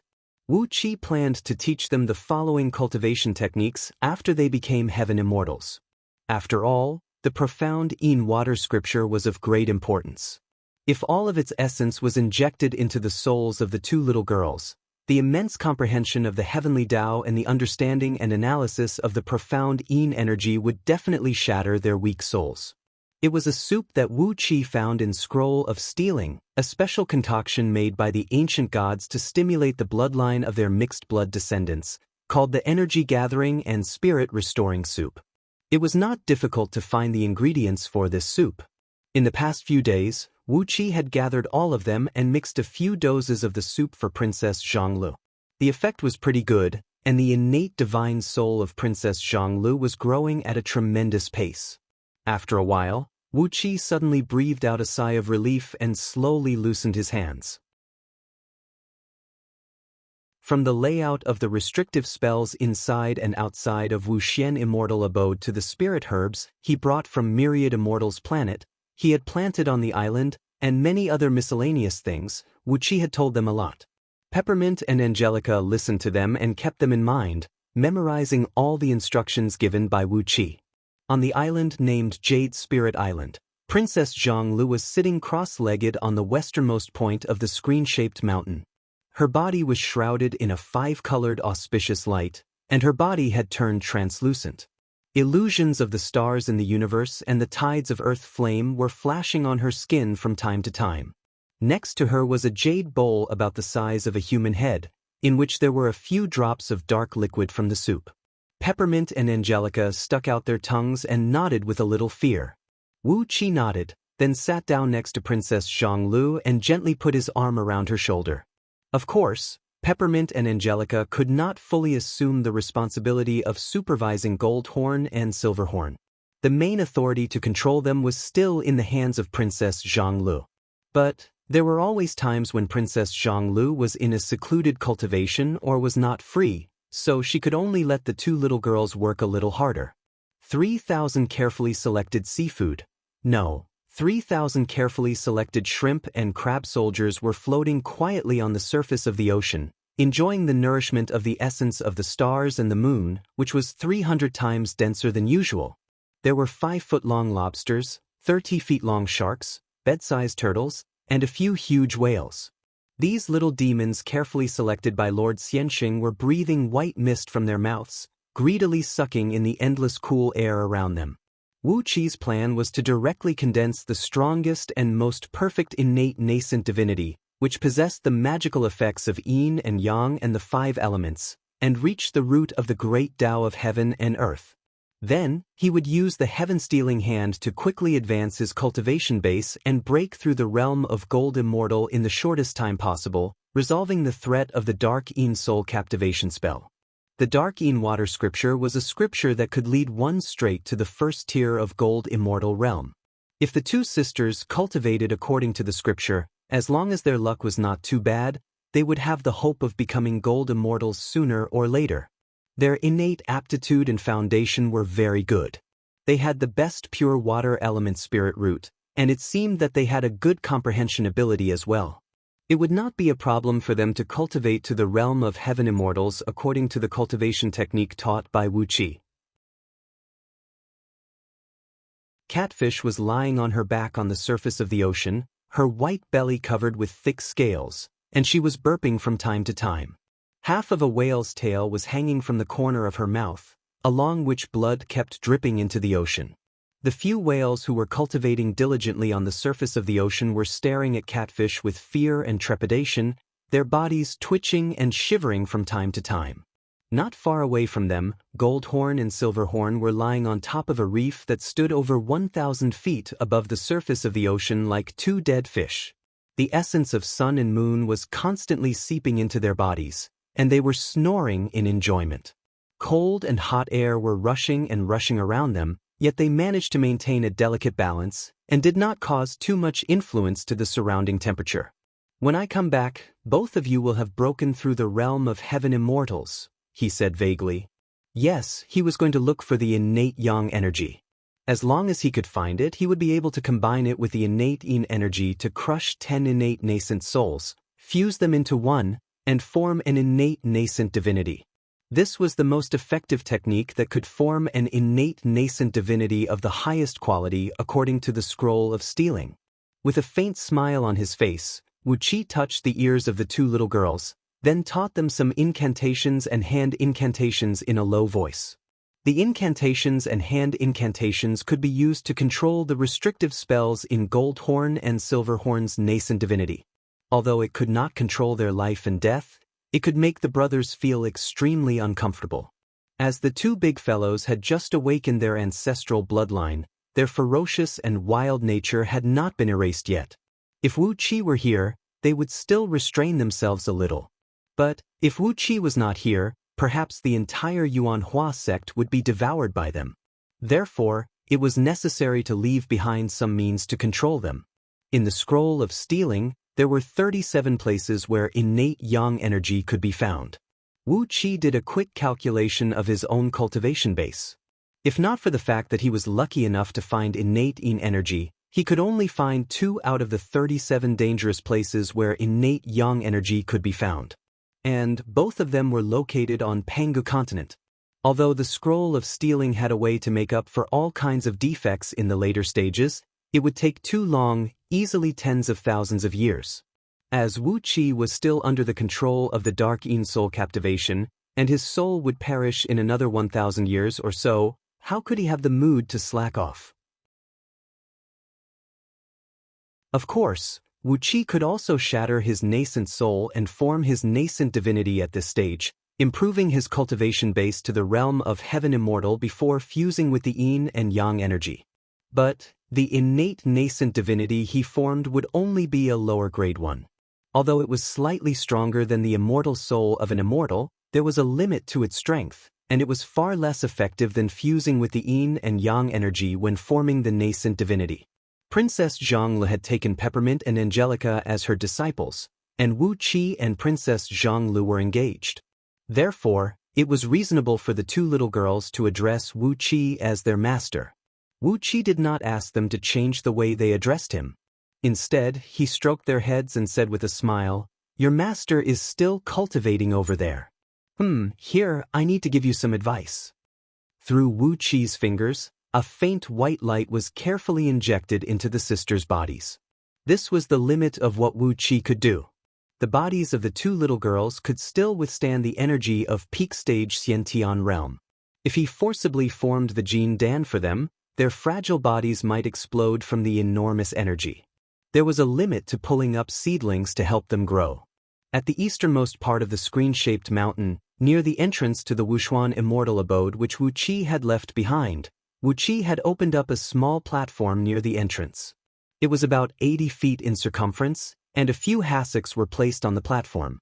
After lighting up a pot of incense, Wu Qi sat cross-legged on one of the hassocks and pressed his palms tightly against the sisters' foreheads.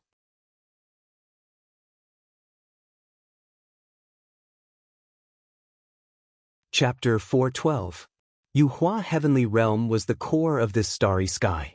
Heavenly Lord San Yu, an 18th tier heaven immortal, was stationed here by the celestial court. The Heavenly Lord was born in a very powerful immortal sect, and had a very powerful backer. Under his command were 300 heaven immortals, nearly 10,000 nascent divinity cultivators, and countless immortal officials.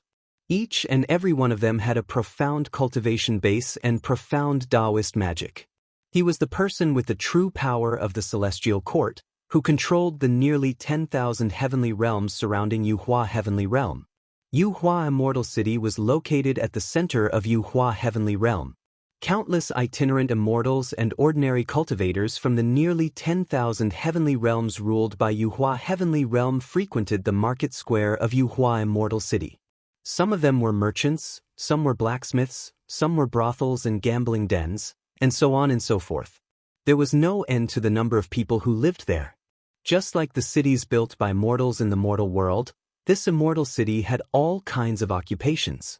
However, more than 50% of those who came and went in this immortal city were cultivators whose cultivation base had reached nascent soul realm, while the other 50% were mortals who worked as servants. Heavenly Lord San Yu's immortal abode was located right at the center of Yuhua Immortal City. It was a splendid building complex of nearly 100 palaces and pavilions, measuring nearly 10 miles in both width and length.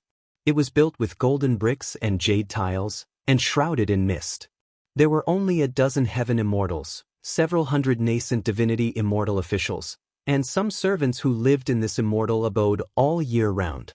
However, in order to highlight the authority of the celestial court, the palace was extremely luxurious and magnificent. Every day, when the sun shone on the golden bricks and jade tiles, the golden glow could reach over 1,000 miles away. In contrast, there was a cluster of buildings 100 miles to the south of Yuhua Immortal City. All the palaces here were built with polished black stones. They were thick, ancient, and emanated a mysterious and barbaric aura that came from the wilderness. Almost all the palaces and pavilions had the same appearance. They were square-shaped palaces with tall doors, and ancient patterns of hunting, fishing, and herding were carved on the stones. A number of huge stone pillars of different sizes stood towering in front of the doors, each of which had a raging brazier burning on top of them. The strange green flame emitted from the brazier could also illuminate a distance of 1,000 miles, vaguely competing with the golden and jade light emanating from Heavenly Lord San Yu's immortal abode. This palace was protected by a thick and heavy wall made of black rocks. Flagpoles, over 1,000 feet tall, stood towering on all four sides of the city gate. A huge flag, over 200 feet in both width and length, was hung on these flagpoles, fluttering in the wind, revealing a huge character of Yu. In the middle of the day, in a palace in the northeast of this building, on a huge jade bed, a strong young man with dark skin was hugging a petite, thin, snow-white and beautiful girl, violently gasping for breath. Both of them had just gone through a fierce battle. Sweat slid down their skin, drenching the fine brocade covering the jade bed. After a full 15 minutes, the girl finally let out a soft snort. She pushed the young man away with one hand and slowly sat up. Then, she slowly combed her pitch-black long hair that faintly exuded a layer of strange gray aura. The young man narrowed his eyes as he recalled the fierce battle just now. Then, he placed both hands on the girl's chest and said in a low voice, "Qingning, can't you ask the great oracle to lend you a hand just once?" The girl leaned lazily against the young man, stroking his broad and thick chest with both hands as she sighed faintly and said, "Great-grandfather only has less than 20 years left to live, and there is not a member of our clan who can inherit his position as the great oracle. Now, great-grandfather is busy searching for spirit herbs to prolong his life, so how can he waste his life to perform divination on something that is not related to him?" The young man said in a low voice, "Can't I just perform divination on the location of the person who killed Hutta, Hetien, and Helling?" The girl gave the young man a sidelong glance, sneered and said, "Aren't you happy that they are dead? Don't tell me that you are still thinking of avenging them?" Yu Hahuan sneered, shook his head and said mockingly, "Avenging them? Unless they are my brothers born from the same mother as me, why would I have the mood to do that? I'm just curious, what did they do when they sneaked out of the clan, and what did they encounter that caused them to be killed by someone? All these years, they have hooked up with a nobleman. I'm just curious, what is that nobleman planning?" The girl, Qing-ing, frowned, shook her head and said, "Now that I think about it, it's really strange. You don't know what they have been doing all these years, but why doesn't Marquis Jian know anything about it? How much effort did he have to spend to calculate all these?" Yu Hahuan furrowed his brows. Suddenly, he gave Qing Ying a gentle smile and said, "Why don't you try asking the Great Oracle one more time? No matter what, you are the Ghost Master with the best aptitude in Qing clan, and the Great Oracle loves you the most. If worst comes to worst, I'll just offer the immortal fruit that can prolong my life for 10 years to the Great Oracle." Qing Ying shook her head and said in a low voice, "The people who killed Hutta and the others are too far away from Yuhua Heavenly Realm. Great-grandfather is exhausted now, and his cultivation base is far from what it used to be. How can he find them? I'm afraid he will die on the spot with this divination. Now, there is no one in our clan who has enough strength to inherit the position of Great Oracle. If the position of Great Oracle of Yuhua Heavenly Realm is taken by another Great Oracle from the Directorate of Celestials, Qing Clan." Shaking her head, Qing Ying sighed and said, "Qing Clan has been living in Yuhua Heavenly Realm for over 300 generations. If they are replaced by someone else, Qing Clan." Yu Hahuan frowned. He loosened his grip and rose to his feet, then slowly put on his robe.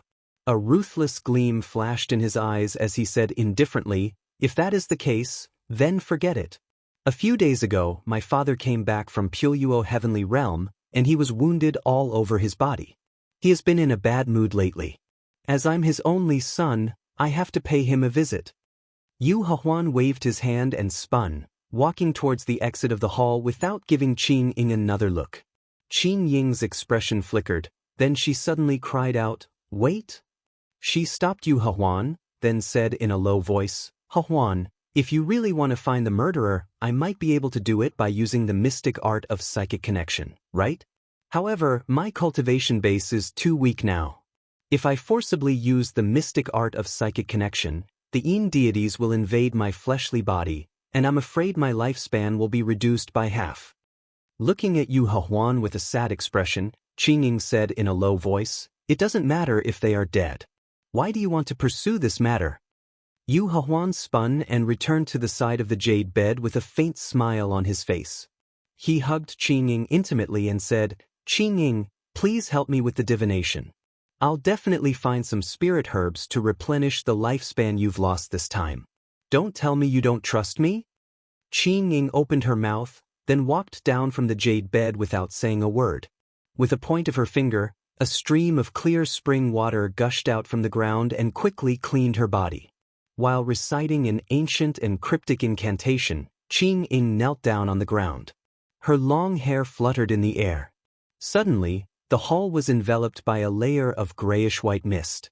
An oppressive pressure rushed out from the mist, amidst which some vague figures emerged. These figures were bone-piercingly cold. They roughly had the body shape of a human, but their facial features could not be seen. When they appeared, Qing Ying's body suddenly trembled.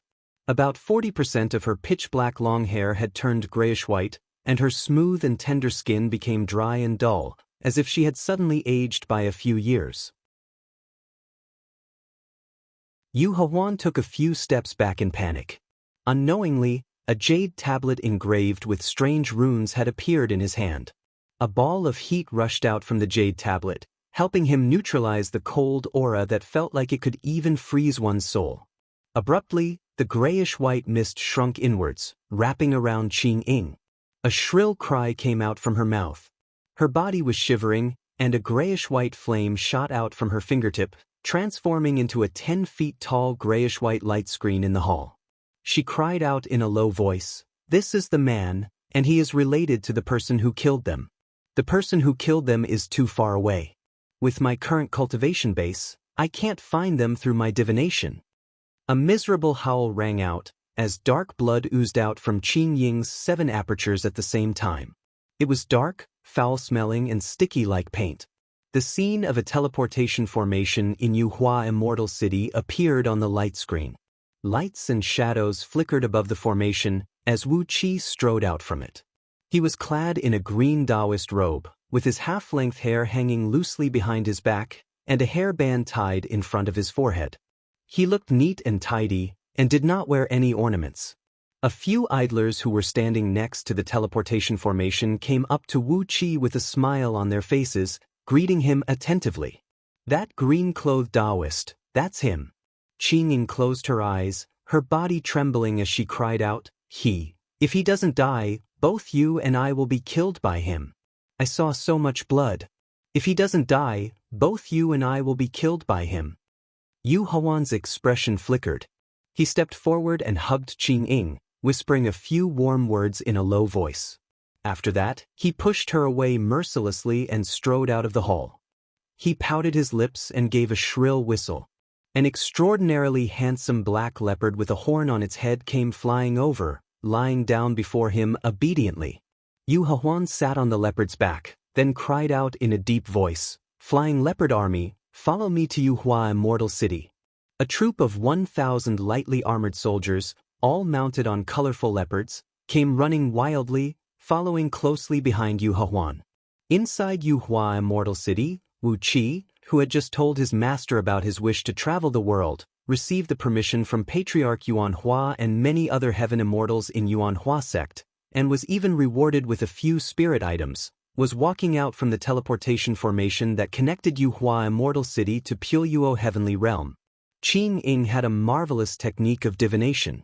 When she learned that Wu Qi was in Yuhua Immortal City, it was even 10 minutes before Wu Qi departed from Pyuyo Heavenly Realm.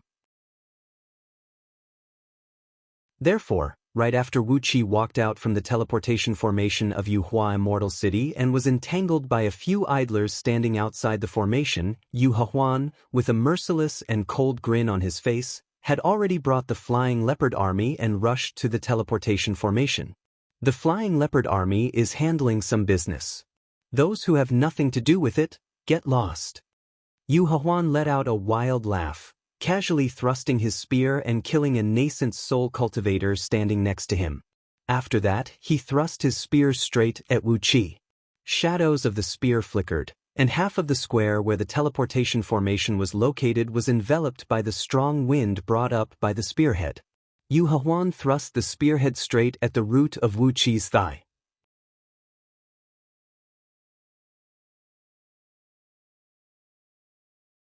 Chapter 413.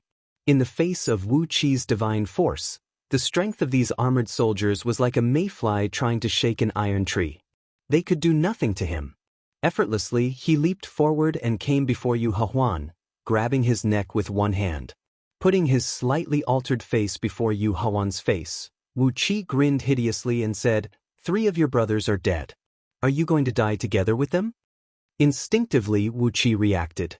With a slight twist of his left wrist, 36 scale-shaped golden beams shot out, transforming into a diamond-shaped shield that shielded before his thigh.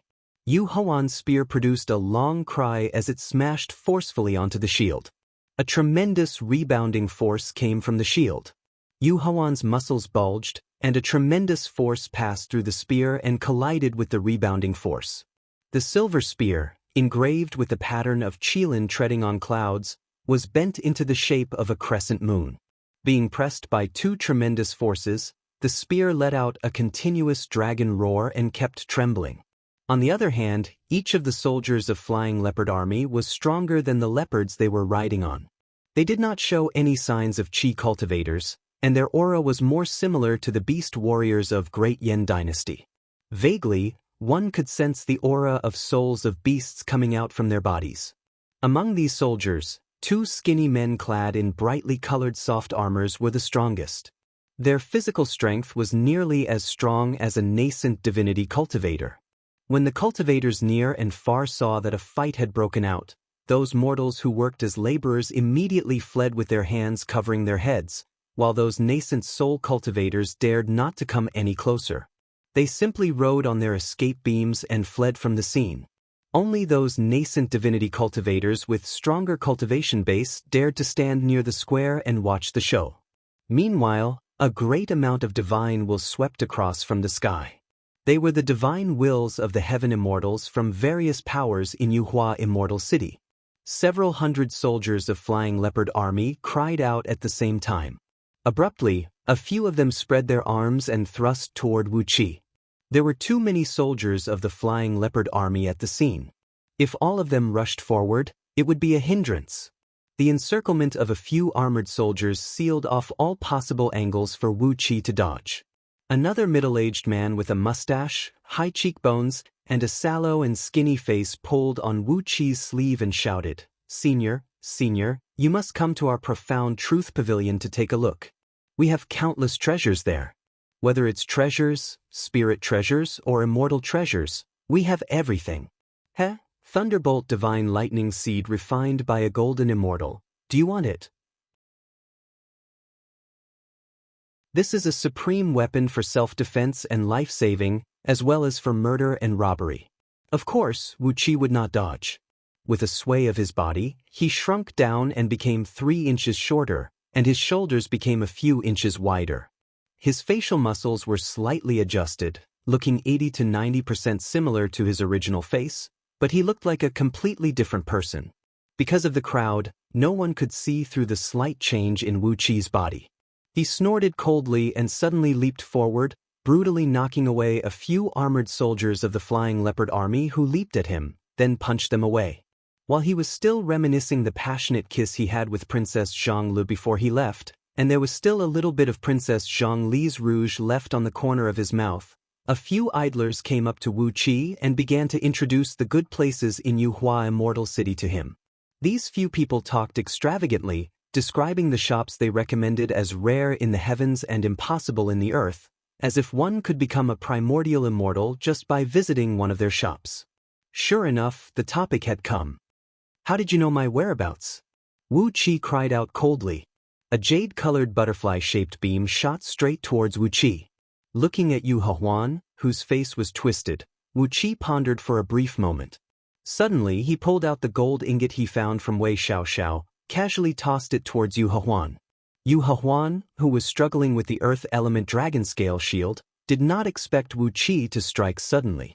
The gold ingot brought up a strong wind and smashed viciously onto Yu Huan's nose, collapsing the bridge of his nose and leaving a fist-sized dent on his face. Yu Huan sneered complacently. With one swift motion, he grabbed the spear stuck in his chest, pulled it out slowly, pointed it at Wu Qi and cried out, "Don't you know how formidable the great oracles of the human race are? He can communicate with deities and ghosts, and can see through the destiny of the people. So, what's so difficult about knowing your whereabouts?" Wu Qi glared at the man. An early-stage nascent divinity virgin selling herself in a brothel? How many loan sharks did she owe to live such a miserable life? Yu Huan staggered to his feet.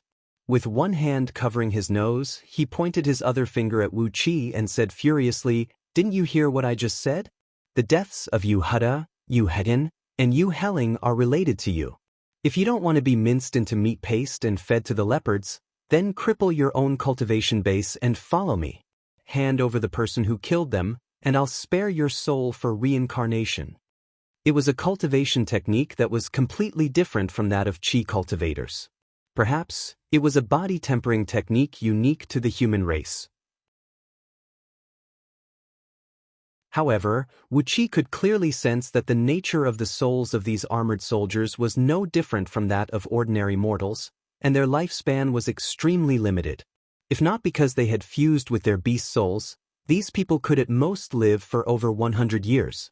Compared to the long lifespan of cultivators and the heaven immortals who had escaped the suffering of reincarnation, the lifespan of these armored soldiers was just too short. Before Wu Qi set out, the Earth Element Dragon Scale shield had gone through another round of refinement. Wu Qi had fused the scales of snow-armored heaven-devouring python into the shield, replacing the dragon scales of whinnying dragon ancestor. Snow-armored heaven-devouring python was a demon python with the cultivation base of 25th tier heaven immortal realm, and its scales were at least 10 times tougher than those used by Wu Qi. As a result, the defensive and offensive strength of the Earth Element Dragon Scale shield had been greatly improved. While Yu Huan was shouting and screaming, a wild wind was seen approaching from a far distance. An astonishing pressure came from it, causing many houses in the surrounding to collapse. There was no cultivation technique related to body tempering in Scroll of Stealing. Looking at these armored soldiers, Wu Qi could not help but feel surprised. With the convenience of the teleportation formation, Wu Qi had arrived at Yuhua Heavenly Realm not long after he left Green Cliff Planet. However, The two strongest armored soldiers were merely early-stage nascent divinity cultivators. As such, Wu Qi was not afraid of them. As for Yu Hehuan, he was slightly weaker than the two armored soldiers. Wu Qi stared coldly at these people, sneered and said, "Tell me, why are you attacking me when you are innocent?" Right at this moment, Wu Qi heard Yu Hehuan's roar.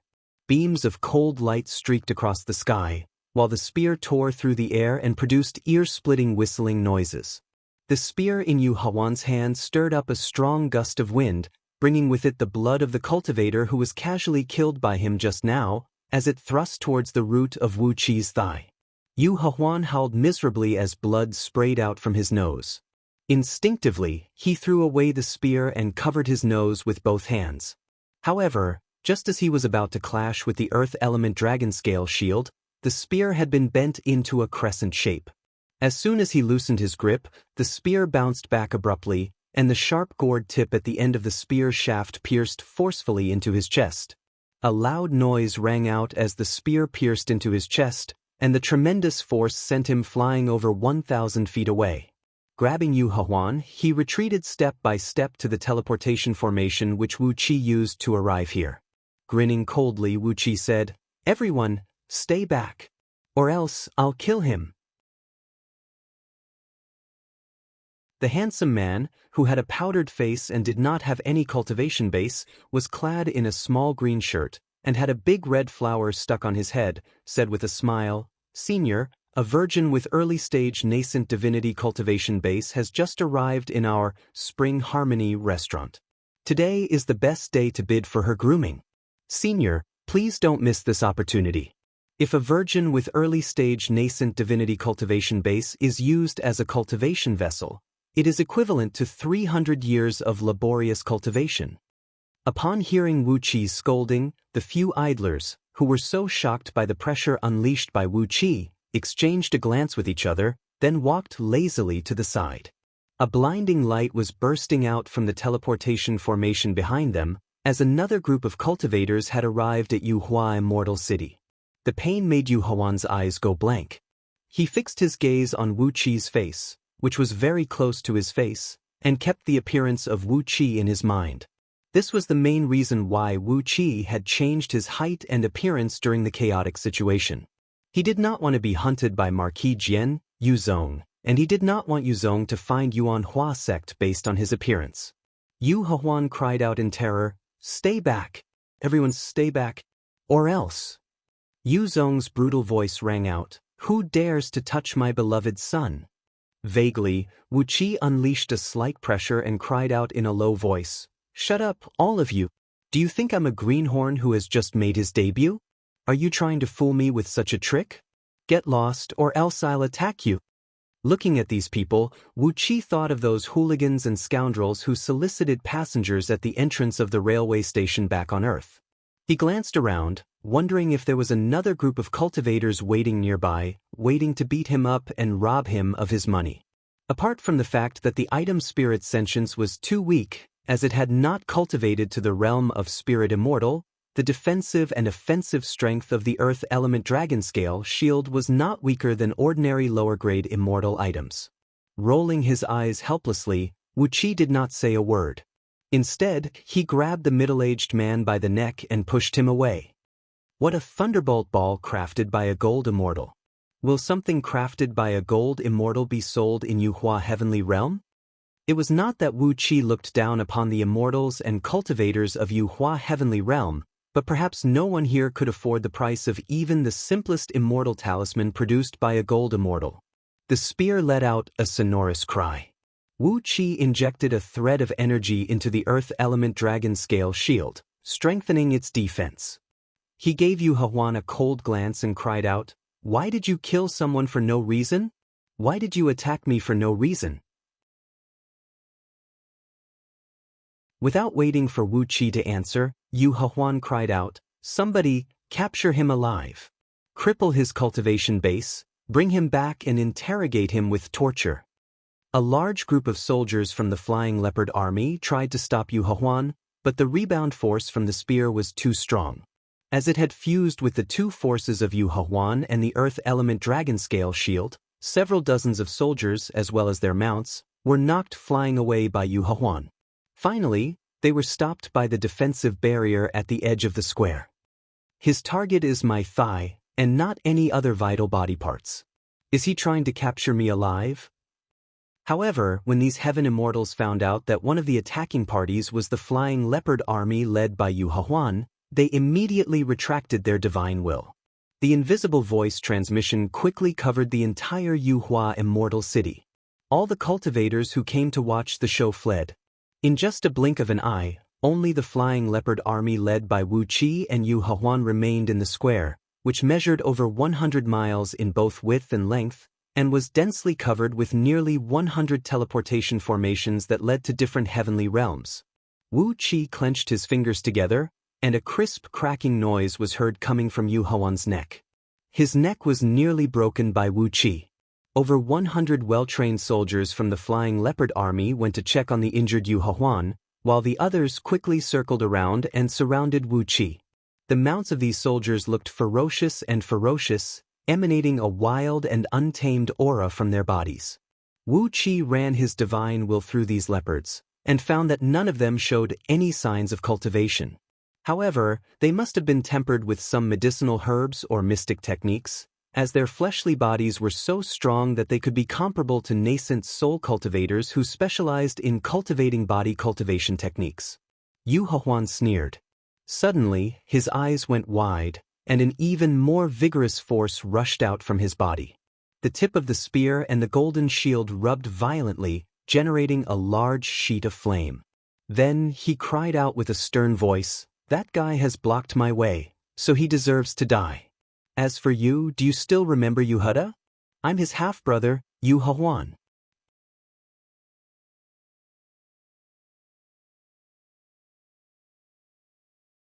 Chapter 4:14. The jade-colored beam took the shape of a butterfly, bringing with it the style of slaughtering a country and burning a city. It drew an arc in the air as it thrust towards Wu Qi's forehead. Wu Qi laughed strangely. Casually, he raised Yu Hahuan up and used him as a shield. He stuck his body closely to Yu Hahuan's back, using him as a human target. Although Wu Qi had shrunk his body, Yu Hahuan was extraordinarily muscular. Wu Qi's entire body was completely covered by him. The jade-colored beam spun abruptly, nearly brushing past Yu Hahuan's face. Amidst an ear-splitting whistling noise, it smashed towards Wu Qi's temple. Wu Qi snorted coldly, twisted his body, and abruptly teleported himself 1 foot backward. Naturally, Yu Hahuan in his hand was pulled by him and teleported 1 foot backward as well. The jade-colored beam hit accurately on Yu Hahuan's cheek, piercing through the left side of his face and coming out from the right side. A miserable shriek burst out from Yu Hahuan's chest. His nose was dented, and there was a bloody wound on his cheek. Along with the jade-colored beam, fragments of his facial bones and teeth shot out from his right cheek, scattering messily all over the ground. What audacity! Yu Zong suddenly appeared with a gloomy face. A thin layer of clouds was hovering above his head, and a huge jade puppet was flapping its wings gracefully amidst the clouds. Yu Zong stared at Wu Qi with bloodshot eyes, squeezing out one word at a time from between his teeth, "Let go of my son." Wu Qi had his hand tightly gripped on Yu Hahuan's neck, his middle finger pressing against his neck bone.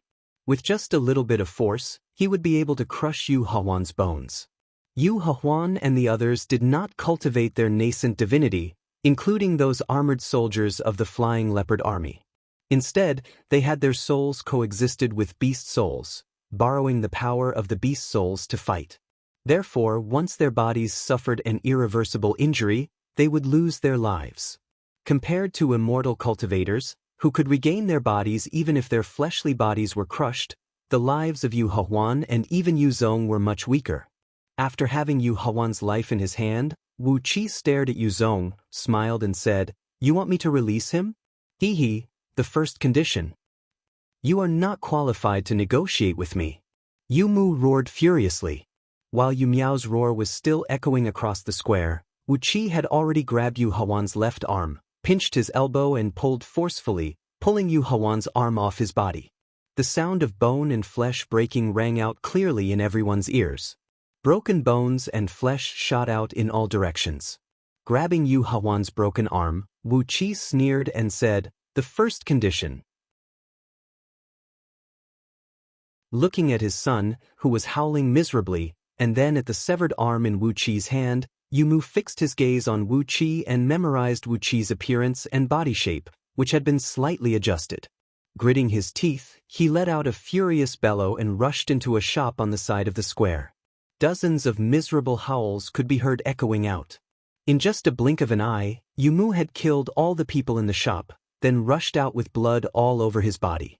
A very strong murderous aura emanated from his body, as he pointed his finger at Wu Qi and said, "Fine, what are your conditions?" Wu Qi pointed at all the teleportation formations on the square and said, "Destroy all the teleportation formations, except the one that leads to Panga continent, and bring me all the immortal stones. Give me all the jade slips that record the usage of the teleportation formations." Yu Mu was taken aback, but he immediately understood Wu Qi's intention. Wu Qi was afraid that Yu Mu would find out where he came from by following the teleportation formation he used. After all, in order to reach Yu Hua Heavenly Realm, one had to use the large teleportation formations constructed by the other celestial court. As long as he asked around according to the time, he would be able to find out where Wu Qi came from. But, after destroying all the teleportation formations, who would know when Wu Qi came? Yu Mu rolled his eyes, and was about to come up with an excuse to refuse, when Wu Qi brazenly threw away Yu Hawan's broken arm, then placed his left fingers on Yu Hawan's left eye. Grinning hideously, Wu Qi said, "How many sons do you have that I can deal with like this?" Yu Mu felt a warm sensation in his chest, and he nearly coughed out a mouthful of blood. Yu Hawan was his only remaining son. Although he had a few daughters left, none of them could inherit his family business, and none of them could carry on the bloodline for him. Under the rule of the human emperor, all the major clans placed the most importance on the inheritance of the clan and the continuation of the bloodline. If Yu Hawan was killed by someone, when would Yu Mu be able to give birth to another son? Waving his hand weakly, Yu Mu cried out in a low voice, "Destroy all the teleportation formations, except the one that leads to Pangu continent. Take all the immortal stones and give them to him. Also, give him all the jade slips that record the usage of the teleportation formations." Without making a sound, the armored soldier of Flying Leopard Army punched his chest with his right fist, preparing to destroy the teleportation formations according to the order. Right at this moment, a beam of golden light shot up into the sky from Yu Hua immortal abode. An immortal, clad in a crane cloak, his body shrouded in a bright green gleam, with a protruding mouth and monkey cheeks, eyes darting from side to side, and a shrewd air emanating from his bones, flew out and landed on the square. The immortal cupped his fist and bowed to Wu Qi, then smilingly nodded at Yu Mu and said, "Marquis Jian, all the teleportation formations here are constructed by the Celestial Court, and they cost a lot of money. How can you destroy them just like that?" Marquis Jian is a man with a huge business, and the cost is nothing to him, right? His son is more important, right? Clicking his tongue and praising, the immortal turned to Wu Qi and said, "Fellow Taoist, I'm Sanyu. I'm the chief supervisor of Yu Hua Heavenly Realm. Listen to me, fellow Taoist. This Marquis Jian only has 4 sons and 19 daughters. The other 3 sons were killed by someone before the new year, and the one in your hand is the only son of Marquis Jian."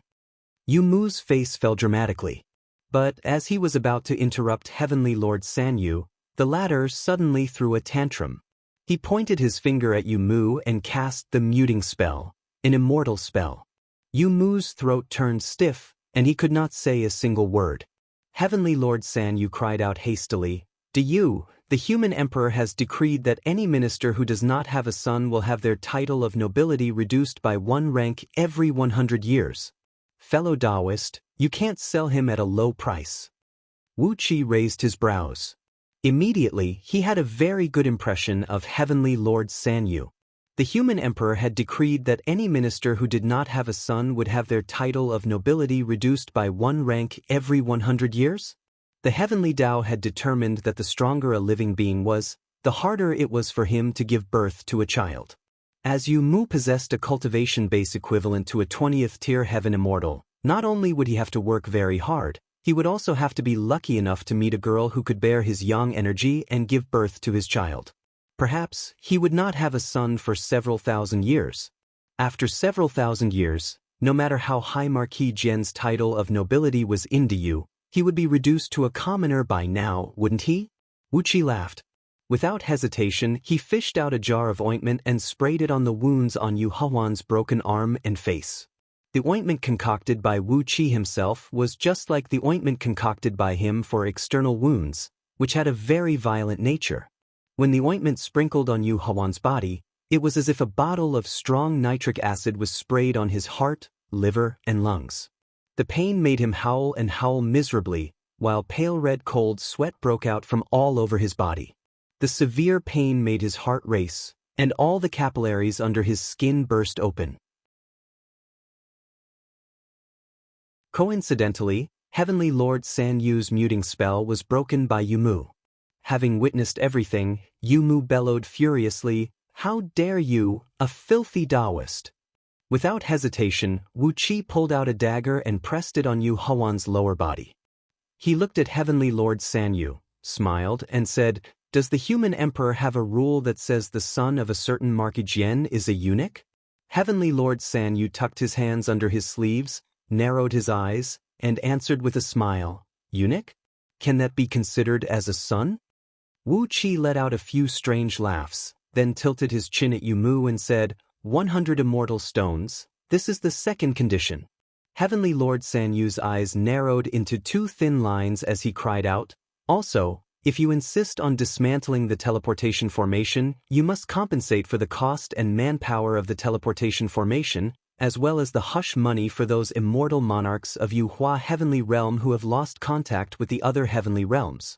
That will cost a lot of immortal stones as well." Yu Mu's body swayed and he nearly fell to the ground. He stared at Heavenly Lord San Yu and bellowed, "San Yu, don't go too far. Why would the human race need immortal stones? They have nothing to do with the cultivation of the human race." Heavenly Lord San Yu retorted with a sneer, "Do you dare to say that you don't have any immortal stones in your storehouse? Don't human warriors need immortal stones to assist their cultivation? How dare you talk nonsense?" Wu Qi sneered, then quietly swung the dagger in his hand downward. A part of Yu Hawan's pants was cut open, and the dagger plunged into his vital part, cutting open his flesh. A tiny stream of blood trickled down from his body, dripping onto the ground. Yu Hawan let out a strange cry as a large amount of liquid poured down from his body. He was so frightened that he wet his pants. Disgusted, Wu Qi retracted his left hand and said with a sneer, "What are you waiting for? Hurry up and do it." Yu Mu's body trembled as he roared furiously, "Dismantle those teleportation formations and hand over all the materials to this bastard." "Bastards, are you all dead?" A large sheet of immortal light soared into the sky from Yu Hua Immortal Abode, as over 30 heaven immortals landed on a cloud with a smile on their faces. They stood in a straight line behind Heavenly Lord San Yu while smiling. Heavenly Lord San Yu stretched out his right hand, rubbed his thumb, index finger, and middle finger a few times as he chuckled and said, "Marquis Jian, you have yet to reach an agreement with me on compensation. Apart from the 18 giant teleportation formations that lead to Panga Continent, there are another 81 teleportation formations that lead to various heavenly realms. TSK, they are all going to be dismantled. The cost of construction, labor, and hush money are..." Yu Mu's eyes turned red. Gnashing his teeth, he said, "San Yu, I'll pay. You, don't add to my troubles." Heavenly Lord San Yu smiled faintly, took a few steps back and said, "Since you are willing to pay, everything will be fine." "All right, Marquis Jian, please don't run around if you have nothing to do in the future. If you hurt an officer of the Celestial Court, it will be very difficult for me to explain to my superiors." Wu Qi knew very well that the reason why Heavenly Lord San Yu blackmailed Yu Mu was because he wanted to obtain an unexpected fortune, but most likely, he wanted to vent the anger of Immortal Chuan and the others. For no reason, Yuzong went to Pulyuo Heavenly Realm and started a fight, and nearly killed Immortal Chuan. As the direct superior of Pulyuo Heavenly Realm, how could Heavenly Lord Sanyu not seize the opportunity to launch an attack? In just 15 minutes, all 81 teleportation formations that led to various heavenly realms were dismantled.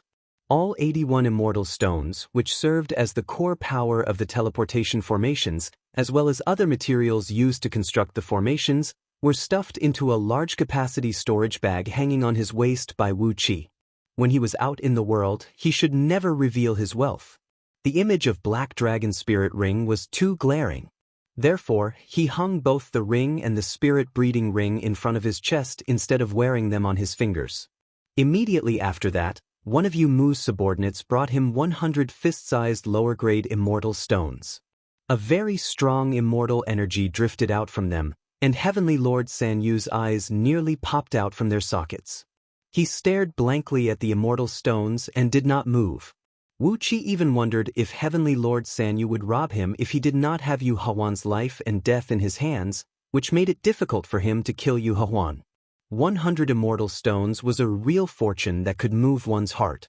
Wu Qi could not help but take a few deep breaths. Hastily, he shoved all the treasures into the storage bag. Grinning coldly, Wu Qi said, "The third condition is for Yu Hawan to follow me to Pangu Continent. When we arrive at a safe place, I'll let him go." Yu Hawan had to follow Wu Qi to Pangu Continent? Abruptly, Yu Mu moved his arms and roared furiously, "No way!" All of a sudden, a sharp sword poked out from behind Wu Qi's back, thrusting towards the back of Wu Qi's head soundlessly.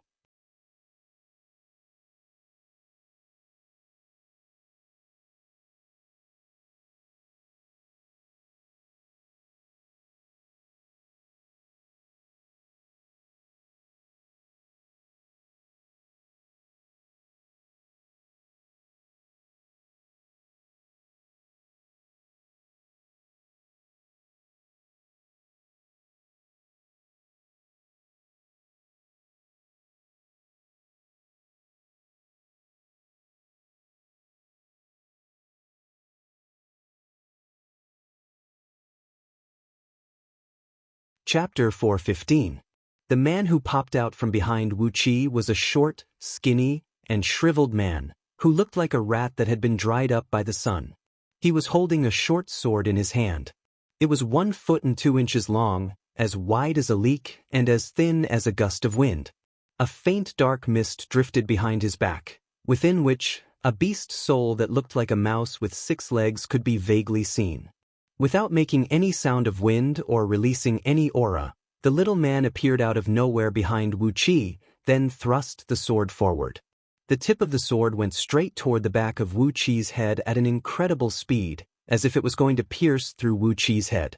There was a layer of tricolored gleam flickering on the tip of the sword. Obviously, it was dipped in a deadly poison. Heavenly Lord Sanyu saw the little man who suddenly came out from behind Wu Qi, but he kept his mouth shut and did not say a word.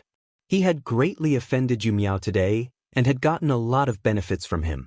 So, he decided to let the assassins Yu Miao had arranged to kill Wu Qi, which would at least help Yu Miao vent his anger, lest Yu Miao would vent all his anger on him later. Heavenly Lord Sanyu knew that Yu Miao was a cruel, tyrannical, and arrogant man, and he had a powerful backer in Yu Dynasty. Therefore, it was not a good idea to offend him. With his eyelids drooping, Heavenly Lord Sanyu looked at Wu Qi, the corners of his mouth curling up into a cold smile.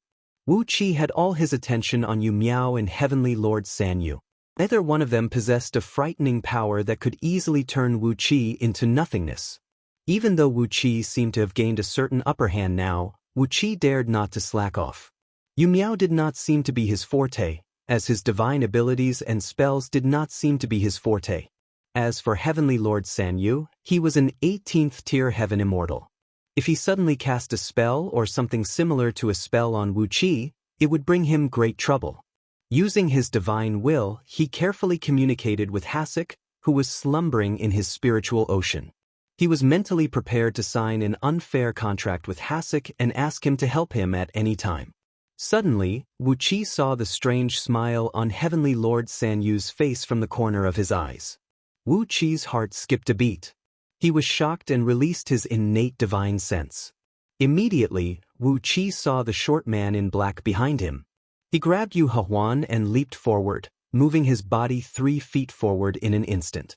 With the momentum of teleporting forward to dodge, Wu Qi gathered all the strength in his right leg and kicked backwards. The kick landed on the short man's lower abdomen, sending him flying 2 to 3 miles away soundlessly. Then, the man flew through the air without even making a sound. Before his short and shriveled body could touch the ground, it suddenly broke apart, turning into a fine mixture of blood and minced meat that sprinkled evenly on the ground. As he possessed the innate yin energy of yin and yang, no matter it was the innate energies of 5 elements, the dark yin water scripture, or the cultivation technique of Tao scripture of unity, Wu Qi possessed a very deep and soft yin energy when he unleashed the power of innate yin energy. Although the innate yin energy of yin and yang was very powerful, it was soundless and traceless. Therefore, even when Wu Qi exerted all his strength and kicked out with the 3 transformations of Flood Dragon, it did not make a single sound. When the enormous force of yin and yang smashed into the body of the short man, it felt as if his body was being ground by several million millstones. In just a blink of an eye, all his cells were corroded by the innate yin energy, nearly shattering them at the molecular level. Even his soul had turned into the tiniest soul particles in just a blink of an eye. Cold sweat broke out from Wu Qi's back after killing the sneak attacker with just 1 kick. He gave Yu Miao a fierce look, who was still roaring furiously just a moment ago, then turned to look at Heavenly Lord Sanyu with a smile on his face. "Thank you for your kind gesture, Heavenly Lord, which saved me from being killed. I was lucky today, and it was all thanks to your kindness. If there is a chance in the future, I will definitely thank you generously."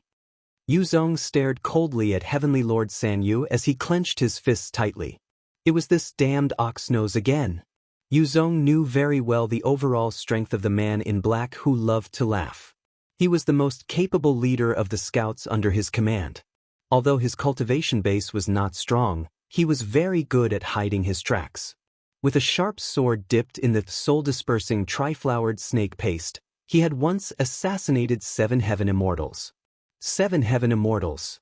Yu Zong hated Heavenly Lord Sanyu to the core, and yet he was defeated by Wu Qi, a little boy with a cultivation base of peak-stage nascent soul realm. Heavenly Lord Sanyu's heart sank. Every single word Wu Qi said had struck his heart. But he was just a little rascal with a cultivation base of peak-stage nascent soul realm. Heavenly Lord Sanyu laughed, shook his head, and left with all the heaven immortals behind him. In a carefree manner, Heavenly Lord Sanyu stretched out a finger and wagged it behind his back as he said, "Little friend, I've schemed against you today, and you've schemed against me as well. The karma has been settled, and we're even now." Wu Qi gave Heavenly Lord Sanyu a look and said in a deep voice, "We're even now. As long as the Heavenly Lord does not attack the person in my hands today, I will owe you a favor. When we meet again in the future, I'll return the favor." Heavenly Lord Sanyu was taken aback, then shook his head disapprovingly, not even giving Wu Qi another look. He was just a puny peak-stage nascent soul cultivator. After slicing off a layer of golden paint from Yu Zong's body, Heavenly Lord Sanyu left with his men. Grabbing Yu Hehuan, Wu Qi carefully retreated to one of the 18 teleportation formations that led to Pangu Continent. He stared at Yu Zong, who had an unsightly expression on his face, and said with a cold grin, "Marquis Jian, did you send someone to assassinate me? If that's the case, I'll have to give you another arm. I hope Marquis Jian has enough spirit pills and miraculous medicines to reattach your young master's severed limbs." Yu Zong raised his right hand and stopped all the sneak attacks that he had set up in the surroundings. As the leader of the scouts, who had the strongest ability in hiding aura, was brutally killed by Wu Qi, he no longer had any hope in the other spies. He could still kill Wu Qi with some powerful techniques. But, if he was not careful enough, he would kill Yu Hehuan as well. How could he have the courage to try? He breathed out a long sigh, clenched his jaws and said, "Marquis Jian admits defeat today. What else do you want?" Wu Qi stretched out his left hand, raised a finger and waved it at Yuzong. Marquis Jian has a great business, and even Heavenly Lord San Yu praised him for that. The matter of you stabbing me with your sword is easy to solve. 100 immortal stones, and 10 carts of rare and precious materials. Don't try to deceive me with common goods. Marquis Jian is overseeing Yuhua Heavenly Realm, and I have no idea how many gifts he receives every day. I won't accept materials of inferior quality. Another 100 immortal stones? Yuzong felt a suffocation in his chest, and he felt like bleeding. However, when he saw the terrified and despairing expression on Yu Hawan's face, who was held in Wu Qi's hand, and thought about how he was left with only one son after his death, and then thought about the order of demoting his title and taking back his favor issued by the human emperor, for the sake of his entire clan, Yuzong clenched his jaws and swallowed the grievance. Go, bring another 100 immortal stones and 10 carts of rare and precious objects that are prepared as tribute to this bastard. Fellow Taoist. Yuzong opened his mouth and gave the order loudly. Every word he uttered was filled with a strong smell of blood. Military orders must be obeyed, and the soldiers under Yuzong's command were very efficient. Not long after that, they had brought all kinds of jewels according to Wu Qi's request. Wu Qi was dazzled by what he saw, and he applauded inwardly. It was true that 100 immortal stones were worth a lot, but those rare and precious materials were indeed worthy of being an important minister of the human race overseeing Yuhua Heavenly Realm. Some of them were classified as upper-grade immortal materials according to the Scroll of Stealing, which made them very rare and hard to come by. Especially when he saw 3 fist-sized, pitch-black metal lumps, which made the 18 celestial fiend puppets in Wu Qi's body struggle and roar at the same time. They were the pure yang nether fiend metal, which could only be produced after the core of a meteor had been attacked by the heavenly fiend aura for 10,000 years, and had been scoured by the dark water day and night in an abyss. This rare metal was an excellent material for crafting various magical items of the Fiend League. If the 18 celestial fiend puppets could devour this metal, their strength would be improved by at least 10 times, and even lower-grade immortal items would not be able to harm their bodies. On top of that, after being nourished by the enormous fiend energy contained in the pure yang nether fiend metal, the celestial fiend battle the heaven script of 18 celestial fiend puppets would be improved by a few levels as well. Depending on the amount and grade of the fiend energy contained in the metal, the puppets could at least improve their celestial fiend battle the heaven script to the level of peak stage nascent divinity cultivators. Perhaps, they could even break through the level of peak stage nascent divinity cultivators and transform into 18 celestial fiend immortals of great strength. Hastily putting away all the materials, Wu Qi grabbed Yu Hawan with one hand and cried out sternly, "Fine, I'm not a man with insatiable greed. When I arrive at Panga Continent and arrive at a safe place, I'll release your young master. Yu Hawan, don't play any tricks, or I'll perish together with your young master, and neither of us will have a good ending." Carefully, Wu Qi activated the teleportation formation, then selected the direction of Pangu Continent from a thread of divine will that was sent out from the formation. For a moment, several 100 million different coordinates of the teleportation formation rushed into Wu Qi's spiritual ocean at the same time. Wu Qi randomly selected a coordinate marked as a public teleportation formation and activated it. A blinding light rushed out from the teleportation formation, and in the blink of an eye, both Wu Qi and Yu Hawan disappeared without a trace. Upon seeing Wu Qi and Yu Hawan disappear from his sight at the same time, Yuzong threw his head back and gave a furious roar. Abruptly, he spun around with a whirlwind and said furiously, "Send out a message to the teleportation formation that he went to, asking us to send out some experts to rescue young master and capture that shrewd Taoist alive. Remember, capture him alive, you must capture him alive. I want to let him know the consequences of offending me." One of the armored soldiers bowed and answered, "Understood."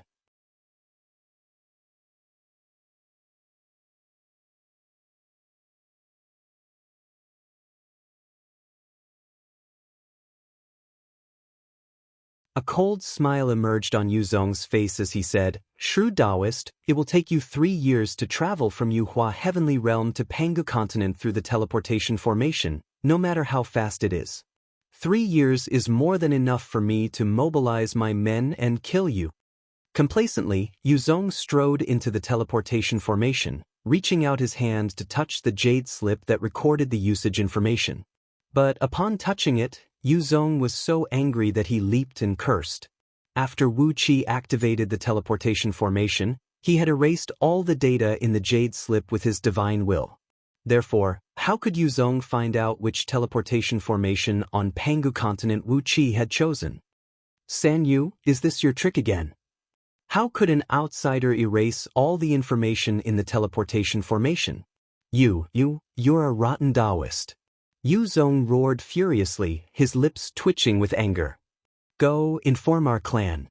Tell them that I've exhausted all my belongings to ask our clan to mobilize all our men and seal off all the public teleportation formations on Pangu Continent that lead to outer heavenly realms. Yuzong howled hysterically.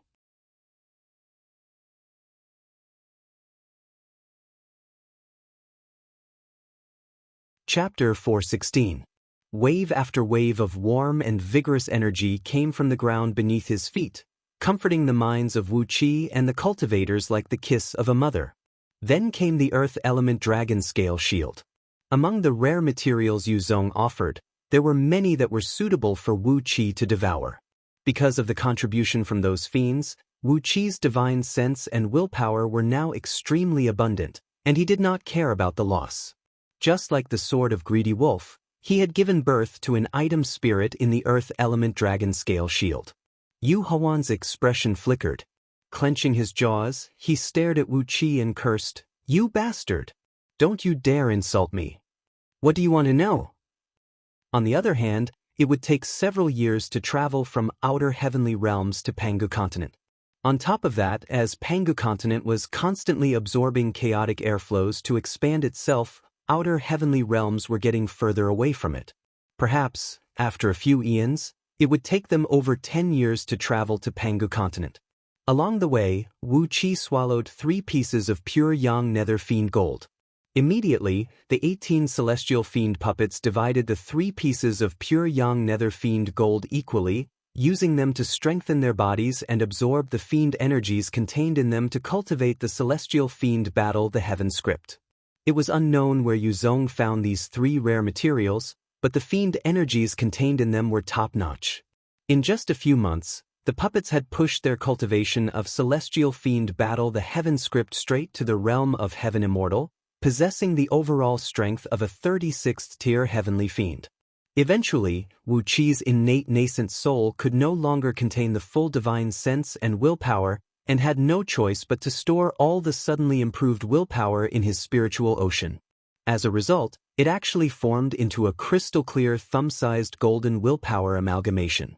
As for the energy attacks such as Yin Flame, he simply let the puppets swallow them into their bodies, speeding up the absorption of various materials. Only less than 1% of the various materials plundered from Great Yan's secret vault had been digested. With the help of these powerful Yin flames, the impurities contained in the materials were extracted, and only the purest part was fused with the puppets, making them tougher and stronger. Wu Qi pinched his fingers and counted the time in his mind.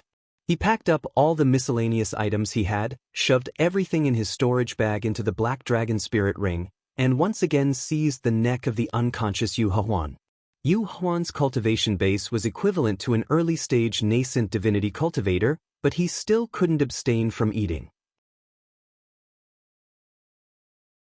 For the past 3 years, if not for Wu Qi feeding him with the fasting pills and clean water, he would have long been starved to death.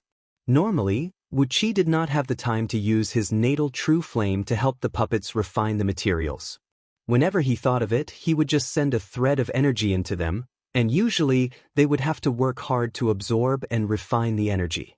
Now, with the help of the Yin fire tribulation that only appeared when these demon immortals ascended to immortality, the process of absorption and refinement was accelerated by dozens of times. Along the way, Wu Qi had refined all the treasures he had, and even refined those treasures he robbed using a mystic technique. Taking the opportunity when countless fiends came to him and sacrificed their willpower, Wu Qi had refined all the treasures he had into spirit items. In the end, when he had upgraded the gold coin, which could drop a magical treasure into an upper-grade spirit item, the relic in his spiritual ocean had quietly vanished. This was Pangu continent, the birthplace of the human race. Right when Wu Qi was shedding tears, a few men clad in gray linen clothes and standing on a small mound off in the distance suddenly had their gazes fixed on him. Their eyes were brimming with killing intent, and it made the fine hairs on the back of Wu Qi's neck stand up. Yu Hehuan clenched his jaws and said, "Since you want to kill me, why should I answer your question?" The distance between Pangu continent and outer heavenly realms was extremely far. It was an enormous distance that even ordinary immortals could not imagine. Apart from a very few heavenly realms that were blessed by the heavens and close to Pangu continent, for some of the remote heavenly realms, it would take them a few years to travel in an alien dimension, even if they used teleportation formations. In the end, refining the fiends with the divine flame of order and extracting their willpower had become an instinct. Wu Qi simply pulled out the sword of Greedy Wolf and Xuanhao sword, unleashing a stream of true flame that melted the two swords into a puddle of liquid. After that, he rummaged through his storage bag and pulled out a pile of rare and precious materials that Yumu offered, then refined the sword of Greedy Wolf once again. Sigh, it seems like I'm not fated with the Buddhist League after all. Sensing the disappearance of the relic, Wu Qi sighed softly. Wu Qi patted on Yu Hehuan's neck and woke him up from his unconsciousness.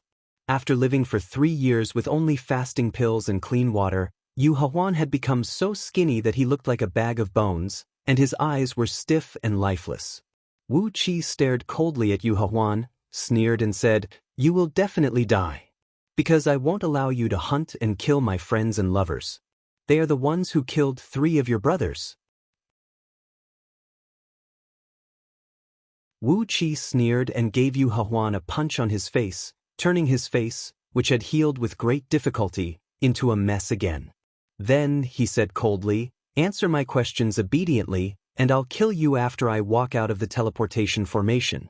Then you will have a chance to live. If you don't answer me, you will die right now. Take a guess, do you think I have the courage to do that?" It only took him 15 minutes to travel from one heavenly realm to another through a large-scale teleportation formation. "Why don't you kill me now?" asked Yu Hehuan blankly. Yu Hehuan's eyes lit up as he said in a low voice, "You can't escape, there's no way you can. The power of the human race is extremely strong on Pangu continent. There's no way you can escape. One sword strike was enough." According to the rules of the heavenly Tao, when a celestial fiend puppet cultivated the body of a heavenly fiend, a heavenly tribulation would descend. However, as Wu Qi was trapped in the space tunnel now, the power of heavenly tribulation could not lock onto his body, and the thunder tribulation could not descend. Nevertheless, as the thunder tribulation did not descend, those strange and bizarre fiends and Yin flames swarmed towards him like flies that smelled the scent of blood. The aura emanated by the advancement of a heavenly fiend was more than enough to drive all fiends crazy. Therefore, there was no reason for them not to come and enjoy the feast. Along the way, Wu Qi repeated all sorts of questions over and over again, and it took him 7 days and 7 nights to interrogate Yu Hehuan. The innate energies of 5 elements rushed into the sword of Greedy Wolf along with his willpower, catalyzing the sword to give birth to a powerful divine will. The sword had given birth to a divine will, and the sword of Greedy Wolf had transformed into a true spirit item. As long as Wu Qi continued to refine it, allowing its item spirit to cultivate into a spirit immortal, he would naturally have a prime immortal item. After fusing the essence of Xuanhao sword into the sword of Greedy Wolf, Wu Qi then fused some other rare and precious materials into the sword. This time, Wu Qi removed the hilt of the sword of Greedy Wolf, turning it into a sharp killing weapon with a razor-sharp edge. When the sword of Greedy Wolf was reformed, Wu Qi separated a very powerful willpower from his relic and fused it into the sword. When the last bit of energy in Yu Hehuan's stomach was squeezed dry, Wu Qi felt his body lightened. A bright light flickered before his eyes, and they were now standing on a teleportation formation. They were surrounded by numerous teleportation formations that kept blinking, and off in the distance were mountains that towered into the clouds. A chilly breeze was brushing against their faces, bringing along a fragrant aroma of flowers that could penetrate one's heart and spleen. The sky was clear and lofty, with white clouds drifting in the sky. Huge birds were seen wheeling in the sky, and the surrounding temperature and humidity made one feel extremely comfortable. Tears shot out from Wu Qi's eyes. Just like the other cultivators who walked out from the teleportation formation, he suddenly burst into tears. "You're going to die, but not now." Wu Qi laughed, shook his head and said, "If I kill you now, when I walk out from the teleportation formation, and they find out that you're already a dead man, wouldn't they kill me immediately? By keeping you alive, at least I'll have more time to deal with them, don't you think so?" Perhaps the cultivation speed of the item spirit born in this way was not as fast as the souls of those divine beasts and immortal birds captured by Wu Qi, but in terms of intelligence and control, as well as having a blood connection with Wu Qi, it could be considered as a true prime immortal item. Wu Qi laughed joyfully, unleashing the divine flame of order to his heart's content. If any fiends were to attack him, he could just unleash the divine flame of order and turn all of them into nothingness. An endless stream of soul essence fused into Wu Qi's 10 innate nascent souls, nourishing Wu Qi's divine sense and making it clearer and more condensed, as if it had been purified from a mist into a liquid state. At that very moment, Wu Qi even had an illusion that he had returned to his mother's womb, and that this was the place where the human race should live. All these conditions made every cell in Wu Qi's body begin to cheer. An unprecedented life force rushed into his body from under his feet. He had an impulse of returning to his hometown after a long journey. His blood began to boil, and he seemed to hear a desolate, ancient roar that came from the primordial era. Along the way, the celestial fiend puppets had yet to transcend their fiend immortal thunder tribulation, and their aura kept spreading out, attracting countless fiends from outer domains to pounce on them.